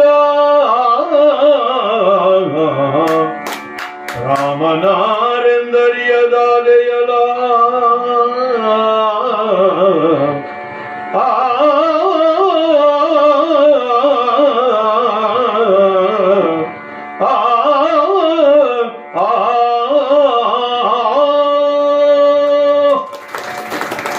ಕೈಕಸಿಯ ಅಣುಗ ಅವ ನಿನಗೆ ಆ ರಾಮನ ಬಗ್ಗೆ ಗೊತ್ತಿಲ್ಲ. ಆ ರಾಮ ಅಲ್ಲಿ ಇಲ್ಲಿ ವನವನ್ನ ಸುತ್ತುವ ಗುಡ್ಡ ಬೆಟ್ಟ ಹತ್ತುವಂತಹ ಸಾಮಾನ್ಯ ಮನುಷ್ಯ ಅಲ್ಲ. ಮತ್ತೆ ಅವನು ಆ ಲೋಕದವನು. ಈ ಇಂದ್ರಾದಿ ದೇವತೆಗಳೆಲ್ಲರೂ ಕೂಡ ಹ್ಮ್ ರಕ್ಕಸರ ಹಾವಳಿಯನ್ನ ತಡೆಯಲಾಗದೆ ಹ, ಆ ಮಧುದ್ವಿಷನಲ್ಲಿ ಆ ವಿಷ್ಣುವಿನಲ್ಲಿ ಹೋಗಿ ಗೋಳಿಟ್ಟಾಗ ಅವನನ್ನ ಬೇಡಿಕೊಂಡಾಗ ಅವರ ಕಣ್ಣೀರಿಗೆ ಕರಗಿದಂತಹ ಆ ವಿಷ್ಣು ಆತ ಇಲ್ಲಿಗೆ ಅವತರಿಸಿದ ಓಹೋ. ಶ್ರೀರಾಮನಾಗಿ ಹ್ಮ್. ಆ ದಶರಥ ಮಾಡಿದಂತಹ ಯಾಗದಲ್ಲಿ ಹ, ಯಜ್ಞ ದೇವತೆ ಕೊಟ್ಟಂತಹ ಆ ಪಾಯಸದ ಅಂಶವಾಗಿ ರಾಮ ಲಕ್ಷ್ಮಣ ಭರತ ಶತ್ರುಘ್ನರು ಹುಟ್ಟಿದರು. ರಾಮ ಅವನೇ ಅವತಾರಿ. ಅವನು ಹ್ಮ್. ಇಲ್ಲಿ ಈ ಒಂದು ಲೋಕವನ್ನ ಪೊರೆಯುವುದಕ್ಕಾಗಿ ಬಂದವನು. ಮಂಡಲದಲ್ಲಿಯೂ ಆಡಿದಳು. ಆ ಉರಗೇಂದ್ರನೇ ಲಕ್ಷ್ಮಣನಂತೆ, ನಾರಾಯಣನೇ ಶ್ರೀರಾಮಚಂದ್ರನಂತೆ, ಆ ಜಾನಕಿ ಲಕ್ಷ್ಮೀ ದೇವಿಯಂತೆ. ಮಾವ ಹಾ, ಅವ ಅವತಾರ ಪುರುಷ ಆದ್ರೂ ಈಗ ಅವತಾರ ಎತ್ತಿದ್ದು ಮಾನವ. ಮಾನವ ಕುಲ. ಮಾನವನಾಗಿದ್ದಾನೆ. ಆದರೆ ಅವತಾರಿ ಪುರುಷನೊಬ್ಬ ಮಾನವನಾದಾಗ ಅವನ ಅಳತೆ ಏನು, ಅವನ ಮಾನ ಏನು, ಅವನ ಶಕ್ತಿ ಏನು ಅನ್ನುವುದನ್ನ ನೀನು ಕಲ್ಪಿಸಿಕೊಳ್ಳಲು ಆರಿ. ಅದಕ್ಕಾಗಿ ಹೇಳ್ತಾ ಇದ್ದೇನೆ, ಅವನನ್ನ ಒಬ್ಬೆಲ್ಲರಂತೆ ನೋಡಬೇಡ.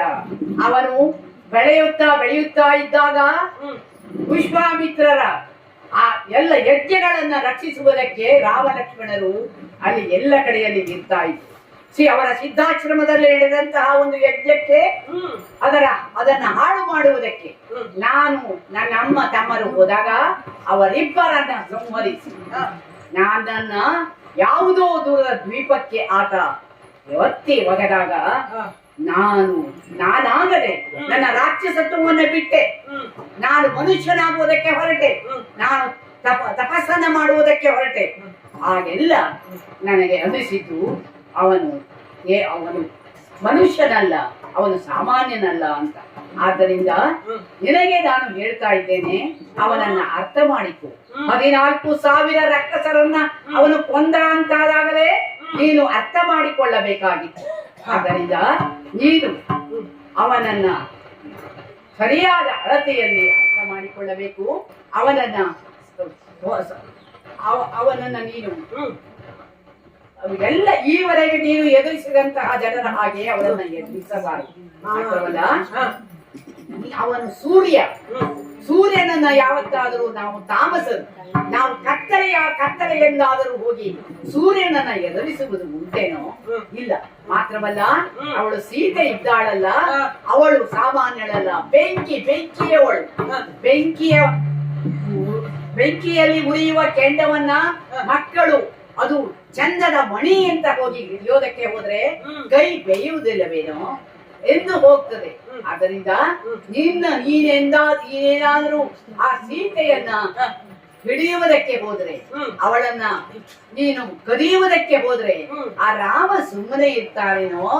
ನಿಮ್ಮನ್ನ ಸಂಪೂರ್ಣವಾಗಿ ನಾಶ ಮಾಡಿಬಿಡ್ತಾನೆ. ನಿನ್ನ ಪರಿವಾರ ಸಮೇತವಾಗಿ ನಿನ್ನ ತಪ್ಪಂದಿರನ್ನ ಎಲ್ಲರನ್ನ ಅವನ ಇದಕ್ಕೆ ಬಾಣಕ್ಕೆ ನೀನು ಅವರಕ್ಕೆ ಬಲಿ ಮಾಡಬೇಡವೋ? ಪಾಪಿ, ನೀನು ಈವರೆಗೆ ಮಾಡಿದ ಪಾಪಗಳು, ನೀನು ಈವರೆಗೆ ಪಡೆದ ಶಾಪಗಳು ಎಲ್ಲವನ್ನ ನೆನಪು ಮಾಡಿಕೊಡು. ಅವೆಲ್ಲವೂ ಕೂಡ ಆ ಶಾಪಗಳೆಲ್ಲ ಚರಿತಾರ್ಥಗೊಳ್ಳುವ ದಿನ ಹತ್ತಿರ ಬಂತು ಎಂದು ನನಗೆ ಅನ್ನಿಸ್ತದೆ. ಆದ್ದರಿಂದ ಆ ರಾಮ ನಿನ್ನನ್ನ ಕಂಡ್ರೆ ರಾಮ ಬೇಡ, ರಾಮನ ಆ ಬಾಣ ಸಾಕು. ಉಸುಡು ಕಂಡರೆ ನಿನ್ನ ಅನುಭವದಲ್ಲಿ ನೀನು ಭಯಂಕರ ಹೆದರಿದ್ದಿ, ಇನ್ನೂ ಹೆದರುತ್ತಾನೆ ಇದ್ದಿ ಅನ್ನೋದು ಸ್ಪಷ್ಟ ಆಯ್ತು. ಖರದೂಷಣರು ಅಂತ ಅಪಾರ ಬಲ ಹೋಯ್ತು ಅಂತ ನಿನಗೀಗ ಚಿಂತೆ. ನಾವು ಅಪಾರ ಬಲ ಹೋಯ್ತು ಅಂತಾದ್ರೂ ನಮ್ಮಲ್ಲಿ ಮತ್ತೆ ಬಲ ಹೋಯ್ತು ಇಲ್ಲ ಅಂತ ನಾವು ಭಾವಿಸಿಯೇ ಇಲ್ಲ. ಎಂತೆಂತವ್ರು ಇದ್ದಾರೆ ಈಗಲೂ. ನಿನ್ನ ಹತ್ತಿದ್ದನ್ನ ನೋಡಿದ್ರೆ ಸಾಕಾಗಿತ್ತು. ನೀನು ತಲೆಮಾರಿನವರು ಬಿಡು. ಈಗ ನನ್ನ ಸಮಾನ ವಯಸ್ಕರು, ನಮ್ಮ ಮಂತ್ರಿ ಮಂಡಲ, ನನ್ನ ತಮ್ಮಂದಿರು, ಇನ್ನು ಬಲ ಬಹಳಷ್ಟು ಉಂಟು. ಅದು ಬೀರ್ಲಿ, ಒತ್ತಟ್ಟಿಗಿಡು. ಈಗ ನಿನ್ನ ಅನುಭವದ ಮೂಲಕವಾಗಿ ಹೆದರಿದ್ದೀಯಲ್ಲ, ನಾವು ಮತ್ತೆ ನನಗೂ ಹೆದರಿಸ್ಲಿಕ್ಕೆ ನೋಡ್ತಾ ಇದ್ದೆ ಅಲ್ಲ ಮಾವ. ಈಗ ಏನೋ ಒಂದು ಅವತಾರ ಪುರುಷರು ಹೊಂದಿದ್ದಾರೆ, ಹಾಗಾಯ್ತು ಹೀಗಾಯ್ತು ಎಲ್ಲ ಹೆದರಿದ್ದೀರಿ. ಅವರು ವ್ಯಾವಹಾರಿಕ ಬದುಕಿನಲ್ಲಿ ಸಂಸಾರ ಕಟ್ಟಿಕೊಂಡು ಬಂದವ. ಕಾಡಿಗೆ ಬರುವಾಗ ಅವನಿಗೆ ಹೆಂಡತಿ ಬಿಟ್ಟು ಬರ್ಲಿಕ್ಕಾಗದು ಹೋದವು. ಅಂತಹ ವ್ಯಾವಹಾರಿಕ ಪ್ರಾಪಂಚಿಕ ಬದುಕಿನ ಇದರಲ್ಲಿ ಇರುವ ಪರಿಸ್ಥಿತಿಯಲ್ಲಿ ಇರುವಾಗ ವರ್ತಮಾನದಲ್ಲಿ ಅತಿ ಮಾನುಷ ಶಕ್ತಿ ಏನೋ ಒಂದು ಮಾಡ್ತಾನೆ ಅಂತ ನಾವು ನಂಬುವುದಿಲ್ಲ. ಇನ್ನು ಶಾಪವನ್ನು ನೀವು ಹೆಚ್ಚಿಗೆ ಆಡ್ತೀರಿ. ನನ್ನ ವಿಶ್ವಾಸ ಕುಂದುವುದಿಲ್ಲ ಶಾಪ, ಯಾಕೆ ಅಷ್ಟೇ ವರವನ್ನು ಕೊಡೋದಿಲ್ವ ನಾವು? ಬರೀ ಶಾಪದ ವಿಚಾರ ಮಾತಾಡ್ತೀರಿ. ದೈವ ಬಲ್ಲ, ಅವ ದೈವ ಪುರುಷನಾದರೆ ನಮಗೆ ಯಾವ ದೈವ ಬೆನ್ನಿಗುಂಟು ಮತ್ತೆ ಹೇಳಬೇಕು? ಆಗಲೇ ನನ್ನನ್ನು ಹೊಗಳಿದ್ದೆ. ಹಾಗಾಗಿ ಅಜಾಬವಾದಿಗಳನ್ನು ಮೆಚ್ಚಿಸಿ ನಾನು ಈ ಅತುಳ ಸಂಪತ್ತನ್ನು ಗಳಿಸಿರುವ ಈ ಕಾಲಕ್ಕೆ ಒಮ್ಮೆ ನಿರ್ಧರಿಸಿದಂತಹ ಸೀತಾಪಹರಣ ಪ್ರಸಂಗ ಅದು ಆಗಲೇಬೇಕು ಅಂತ ಬಯಸುವನು. ನಿಮ್ಮ ಸಹಾಯವನ್ನು ಕೇಳಿ ಬಂದಿದೆ. ನೀವು ಹೇಳುವುದನ್ನು ಕೊನೆಗೇನು ಹೇಳ್ತೀರಿ? ಎಂತದ್ದು ಸೀತೆಗೆ ಕರೆದರೆ ಸಿಕ್ಕುವುದಿಲ್ಲ, ಎಂತ ಸಿಕ್ಕುವುದಿಲ್ಲ ಅಂತ ಅವಳು ಸಿಕ್ಕದೆ ಅವಳು ಸಿಕ್ಕುವುದಿಲ್ಲ, ಸಿಕ್ಕರು ನಿನಗೆ ದಕ್ಕುವುದಿಲ್ಲ. ಅದೇ ಮಾಡಿ ಸಿಕ್ಕರು ಅಂತ ನೀವೇ ಆಡಲಿಲ್ವಾ? ಸಿಕ್ಕರು ಅಂದ್ರೆ ಸಿಕ್ಕುತ್ತಾಳೆ ಎನ್ನುವುದು ಸಂಶಯ ನಿಮಗೂ ಉಂಟು ಅಂತಾಯ್ತು. ನಿಮ್ಮಲ್ಲಿ ಒಂದೆಲ್ಲ ಇದೆ, ಆದ್ರೆ ನನಗೆ ಸ್ಪಷ್ಟ ಇದೆ. ಅವಳು ಸಿಕ್ಕ ಆಯ್ತು, ನಿಮ್ಮ ಮಾತಿನ ಹಾಗೆ ಸಿಗುವುದಿಲ್ಲ. ಸಿಕ್ಕರು ಅಂತ ಬಂತಲ್ಲ, ಸಿಕ್ಕರು ದಕ್ಕುವುದಿಲ್ಲ ಅಂತ. ಸಿಕ್ಕರು ಸಾಕು, ದಕ್ಕುವುದು ಬೇಡವೋ? ದಕ್ಕುವುದು ನಾವು ಎಂತೆಂತದ್ದು ದಕ್ಕಿಸಿಕೊಂಡವು, ನಾವು ಆ ಯೋಗ್ಯತೆ ಉಂಟು. ಇದು ಹಾಗಲ್ಲ, ಇದು ಹಾಗಲ್ಲ. ಆಮೇಲೆ ನೋಡುವ ಮಾಮ, ಮೊದಲು ಕಾರ್ಯಪ್ರವೃತ್ತರಾಗಬೇಕು. ರಾವಣ ಮುಸುಡ ಕಂಡರೆ ರಾಮಚರ,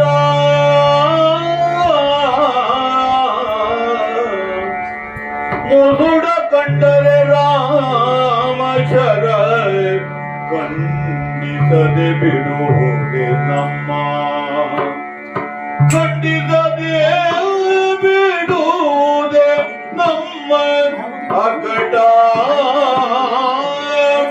ಮುಸುಗಿಕೊಂಡಿದೆ ನಿನ್ನ ಉನ್ಮಾದ ಗ್ರಹಾವೇಶ, ಮುಸುಗಿಕೊಂಡಿದೆ ನಿನ್ನ ಉನ್ಮಾದ ಗ್ರಹಾವೇಶ.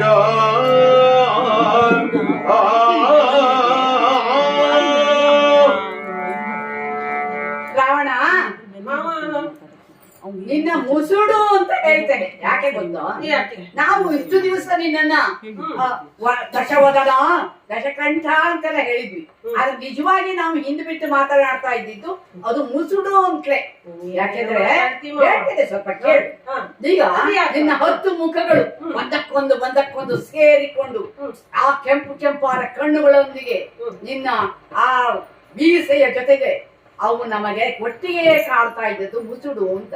ಯಾಕೆಂದ್ರೆ ಹೇಳ್ತೇನೆ ಕೇಳು, ಬ್ರಹ್ಮನಿಗೆ 4 ಮುಖ ಅಂತ ಹೇಳ್ತೇವೆ. ಆ 4 ಮುಖಗಳು 4 ದಿಕ್ಕನ್ನ ನೋಡುತ್ತಾ ಅವನ ಕರ್ತವ್ಯಕ್ಕೆ ಸಂಬಂಧಪಟ್ಟಂತಹ ಎಲ್ಲ ಚರಾಚರವನ್ನ, ಸುತ್ತಲಿನ ಇಡೀ 14 ಲೋಕಗಳ ವಿಷಯಗಳನ್ನ ಅವನಿಗೆ ಅರಿಯುವುದಕ್ಕೆ ಅವು ನೆರವಾಗುವಂಥವು. ಅದು ಪಂಚಾನನ ಅಂತ ಹೇಳ್ತೇವೆ ಈಶ್ವರನಿಗೆ. ಆ ಈಶ್ವರನ ಪಂಚಾನನಗಳಿಗೆ 5 ಆನಂದಗಳಿಗೆ 5 ಹೆಸರೇ ಬೇರೆ ಇದೆ, 5 ಕರ್ತವ್ಯಗಳಿವೆ. ಅವು ಇಡೀ ಸೃಷ್ಟಿಯನ್ನ ರಕ್ಷಿಸುವುದಕ್ಕೆ ಅಥವಾ ಅದನ್ನ ಕಾಲಾನುಕಾಲಕ್ಕೆ ಬೇರೆ ಬೇರೆ ಕರ್ತವ್ಯಗಳನ್ನ ಮಾಡುವುದಕ್ಕೆ ನೆರವಾಗ್ತಾ ಇದೆ.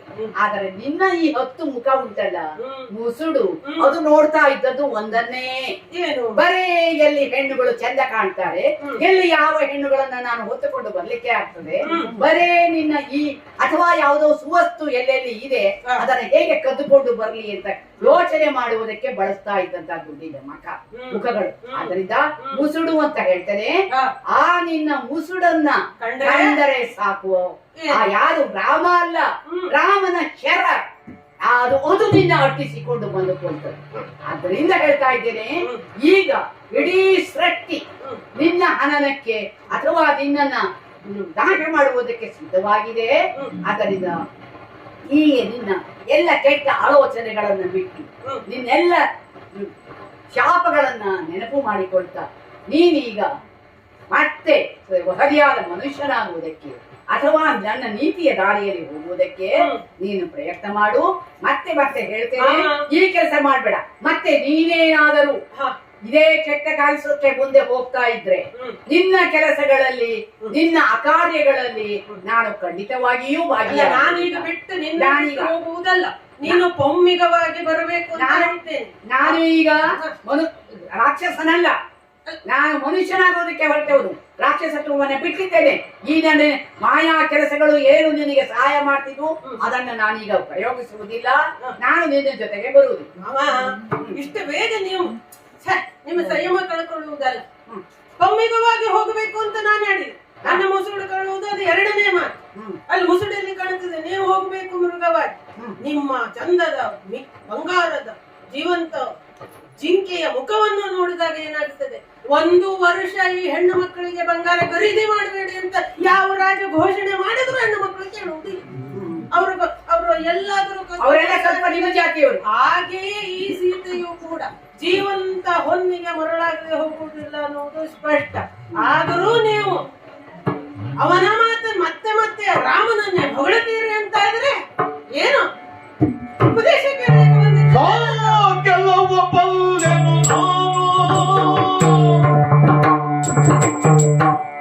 ಕೆಲವು ಬಲ್ಲೆನು ನಾನು ಏಕವರನಿ ಕೊಂಡಾಡುವೆಯೋ ಏಕವರನಿ ಕೊಂಡಾಡುವೆಯೋ ನಾ ಕೊಲ್ಲುವೆ ಹೋಗದಿರೇ ಸಾಕೈ ಮುಗಿದೈತುವೆ ಎಂದು ಹಾಗೂ ಹಾಗೂ ಉಪದೇಶವನ್ನು ನಾನು ನಿರೀಕ್ಷಿಸಲಿರಲಿಲ್ಲ. ನಾನು ಸಹಾಯ ಬೇಡಿ ಬಂದಾಗ ಈ ರೀತಿಯಲ್ಲಿ ನೀವು ತಪ್ಪಿಸಿಕೊಳ್ತೀರಿ, ಪಲಾಯನವಾದ ಮಾಡ್ತೀರಿ, ಹೆದರಿ ನಡಿಗೆ ಸಾಯ್ತೀರಿ ಈಗಲೂ ಅಂತ ಆದ್ರೆ ನಿಮ್ಮ ಹೇಳಿತನ ಅಂತ ನಾನು ಹೇಳಬೇಕಾಗುತ್ತದೆ. ಮತ್ತೆ ನಿಮ್ಮ ಮಾತನ್ನು, ನಿಮ್ಮ ಅಭಿಪ್ರಾಯವೋ, ನಿಮ್ಮ ಈ ಬುದ್ಧಿ ಏನು ಉಪದೇಶವೋ ಭಾಷಣವೋ ಅದು ಕೇಳಲಿಕ್ಕೆ ಬಂದವ ಅಲ್ಲ. ನನ್ನ ಇಚ್ಛೆಯನ್ನ ನಾನು ನಿಮ್ಮ ಎದುರಿನಲ್ಲಿ ಪ್ರಸ್ತಾಪಿಸಿದ್ದೇನೆ. ನೀವು ಬರಬೇಕು ಅಂತ ಹೇಳ್ತಾ ಇದ್ದೇನೆ. ಒಂದು ಸೋದರ ಮಾವ ಅಳಿಯ ಎನ್ನುವ ಸಂಬಂಧದ ನೆಲೆಯಲ್ಲಿ, ಗುರು ಶಿಷ್ಯ ಎನ್ನುವ ನೆಲೆಯಲ್ಲೂ ನೀವು ಬರುವುದಿಲ್ಲ ಅಂತ ಆದ್ರೆ ಇದು ರಾಜಾಜ್ಞೆ ಅಂತ ನೀವು ಭಾವಿಸಬಹುದು. ಹಾಗಾದ್ರೂ ನೀವು ಮನ್ನಣೆಯನ್ನ ಕೊಟ್ಟು ಮತ್ತೆ ಮತ್ತೆ ನಿಮ್ಮನ್ನ ಕೇಳ್ತೇನೆ. ಮತ್ತೆ ಇದು ಏನು ಕುಯುಕ್ತಿಯೋ, ನೀವು ಹೇಳಿದಂತ ನನ್ನ ಈ ಕಾಮುಕ ವಿಚಾರಗಳು ಅಂತೆಲ್ಲ ನೀವು ಜರಿಯುವಂತಹ ಅವಶ್ಯಕತೆ ಇಲ್ಲ. ಇದು ಯುಕ್ತಿಗೆ ಕುಯುಕ್ತಿ ನಾವು ಮಾಡತಕ್ಕವರು. ಒಬ್ಬ ರಾಜನಾದವ ವೈರಿಯ ಕಡೆ ಲಕ್ಷ್ಯ ಇಟ್ಟು ಆ ಗುರಿ ಮುಟ್ಟಬೇಕು, ಅವನನ್ನು ಹೊಡೆಯಬೇಕು, ದೋಚಬೇಕು ಅಂತ ಆದ್ರೆ ಹಾದಿ ಯಾವುದು ಅನ್ನುವುದು ನಮಗೆ ಮುಖ್ಯವಲ್ಲ. ನಾವು ರಾಕ್ಷಸ ಕುಲದವರು, ನಮ್ಮ ಸ್ವಧರ್ಮದಲ್ಲಿ ಯಾವುದಕ್ಕೂ ಅಡೆತಡೆ ಇಲ್ಲ. ನಾವು ಅದೇ ರೀತಿಯಲ್ಲಿ ರಾಜ್ಯವನ್ನು ಕಟ್ಟಿದವರು, ಸಕಲ ಸುಖ ಭೋಗವನ್ನು ಅನುಭವಿಸುವ ಈ ದಶಕಂಠ ದಶ ನನನಿದೆ. ನೀವು ಈ ಸಂದರ್ಭದಲ್ಲಿ ಈ ರೀತಿಯಲ್ಲಿ ವಿಶ್ವಾಸ ಕುಂದಿಸುತ್ತೀರಿ ಅಂತ ಆದ್ರೆ ಅದು ನಿಮ್ಮ ಭ್ರಮೆ ಅಂತ ಹೇಳುತ್ತೇನೆ.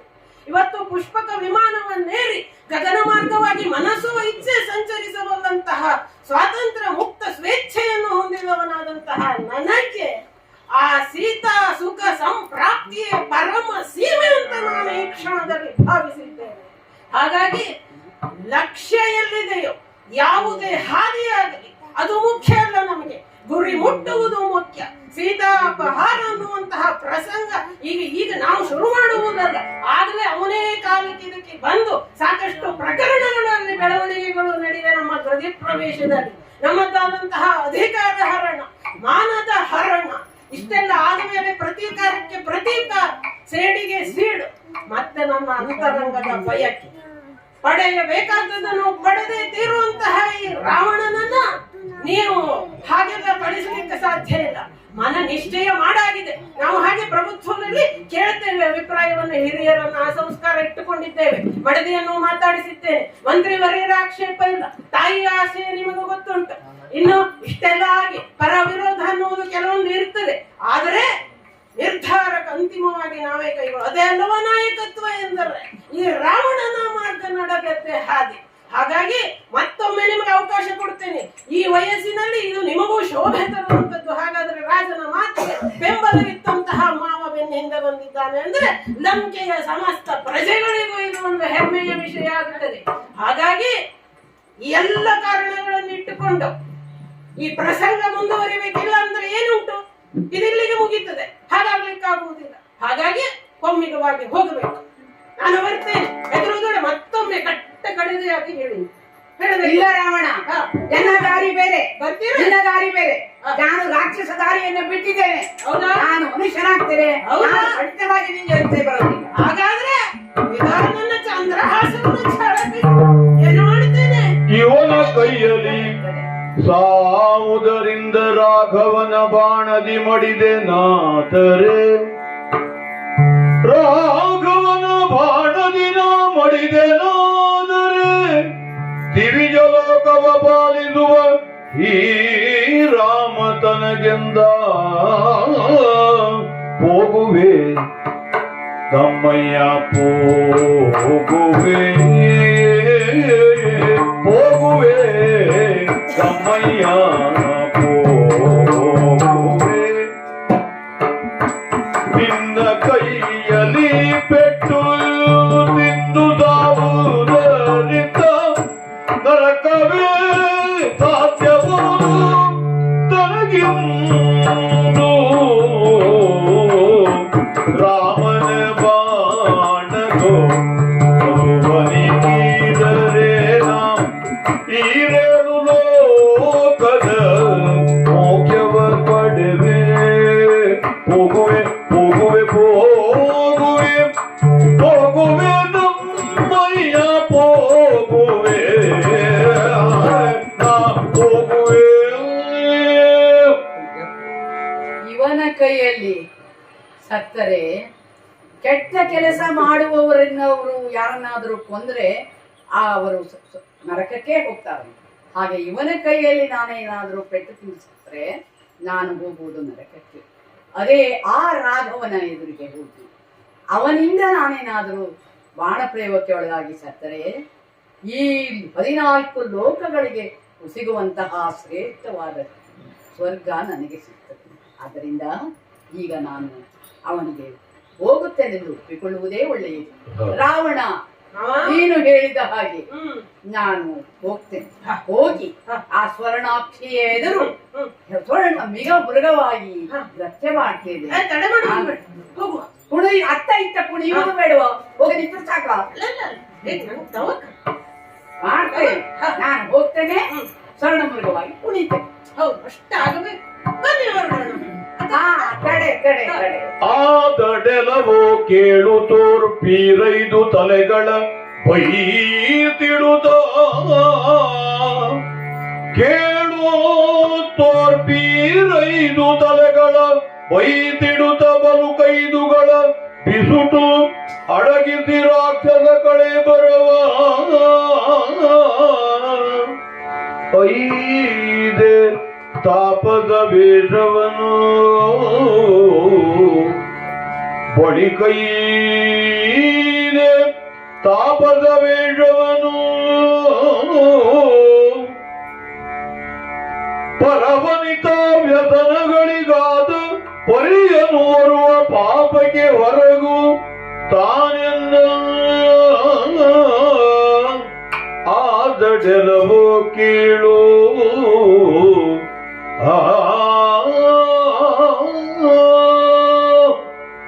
ತಡೆ ತಡೆ ತಡೆ ರಾವಣ, ಹೀಗೆ ಹೋಗ್ಬೇಡ.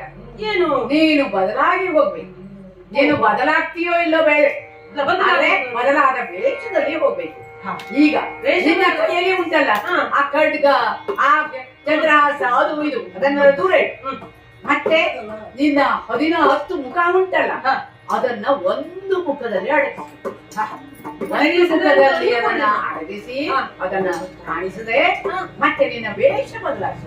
ನೀವು ಹೇಳಿದಾಗೆ ಕೇಳು, ನೀನ್ ನನ್ನ ವೇಷ ಉಂಟಲ್ಲ ಇದನ್ನು ಸರಿ ನೋಡ್ಕೊ. ಈಗ ಈ ರುದ್ರಾಕ್ಷಿ ಸರ, ಈ ದಂಡಕ ಮಂಡಲು, ಈ ಕಾವಿ ವಸ್ತ್ರ ಇದನ್ನೆಲ್ಲ ತೊಟ್ಟುಕೊಂಡು ನೀನು ಒಬ್ಬ ನಿಜವಾದ ಸನ್ಯಾಸಿ ಹಾಗೆ ಆಗ್ಬೇಕು. ಹೌದಾ? ನೀನು ಈಗ ನನ್ನ ವಸ್ತ್ರವನ್ನೆಲ್ಲ ತೆಗೆದುಕೋ, ಇಟ್ಟುಕೋ. ಮತ್ತೆ ಒಂದು ಕೊನೆಯ ಮಾತನ್ನ ಹೇಳ್ತೇನೆ. ನಾನು ನೀನು ಮಾಡುವ ಪಾಪದ ವಿಚಾರದಲ್ಲಿ ಖಂಡಿತವಾಗಿಯೂ ಭಾಗಿಯಲ್ಲ. ಒಂದು ಸ್ವರ್ಣಮುಖವಾಗಿ ಹೋಗುವುದು ಆದರೆ ಇದರೊಳಗೆ ಇದನ್ನ ನನ್ನ ಮನಸ್ಸಿನಲ್ಲಿ ತೆಗೆದುಕೊಂಡು ಈ ಪಾಪದಲ್ಲಿ ಭಾಗಿಯಾಗುವುದು ಖಂಡಿತವಾಗಿ ನನಗೆ ಸೇರಿದ್ದಲ್ಲ. ನೀನು ನಿನ್ನ ಕೆಲಸವನ್ನು ಮಾಡಿ ಜೈ ಶಂಕರ ಅಂತ ಹೇಳಿ ನೀವು ಹೇಳಿದ ಹಾಗೆ ಇದರ ಸನ್ಯಾಸಿ ವೇಷವನ್ನು ಸರಿಯಾಯ್ತಾ? ಸರಿಯಾಯ್ತಾ? ಸರಿಯಾಯ್ತು. ಒಮ್ಮಿಗವಾಗಿದ್ದೀರಿ. ಹೌದು. ಹೋಗೋಣ.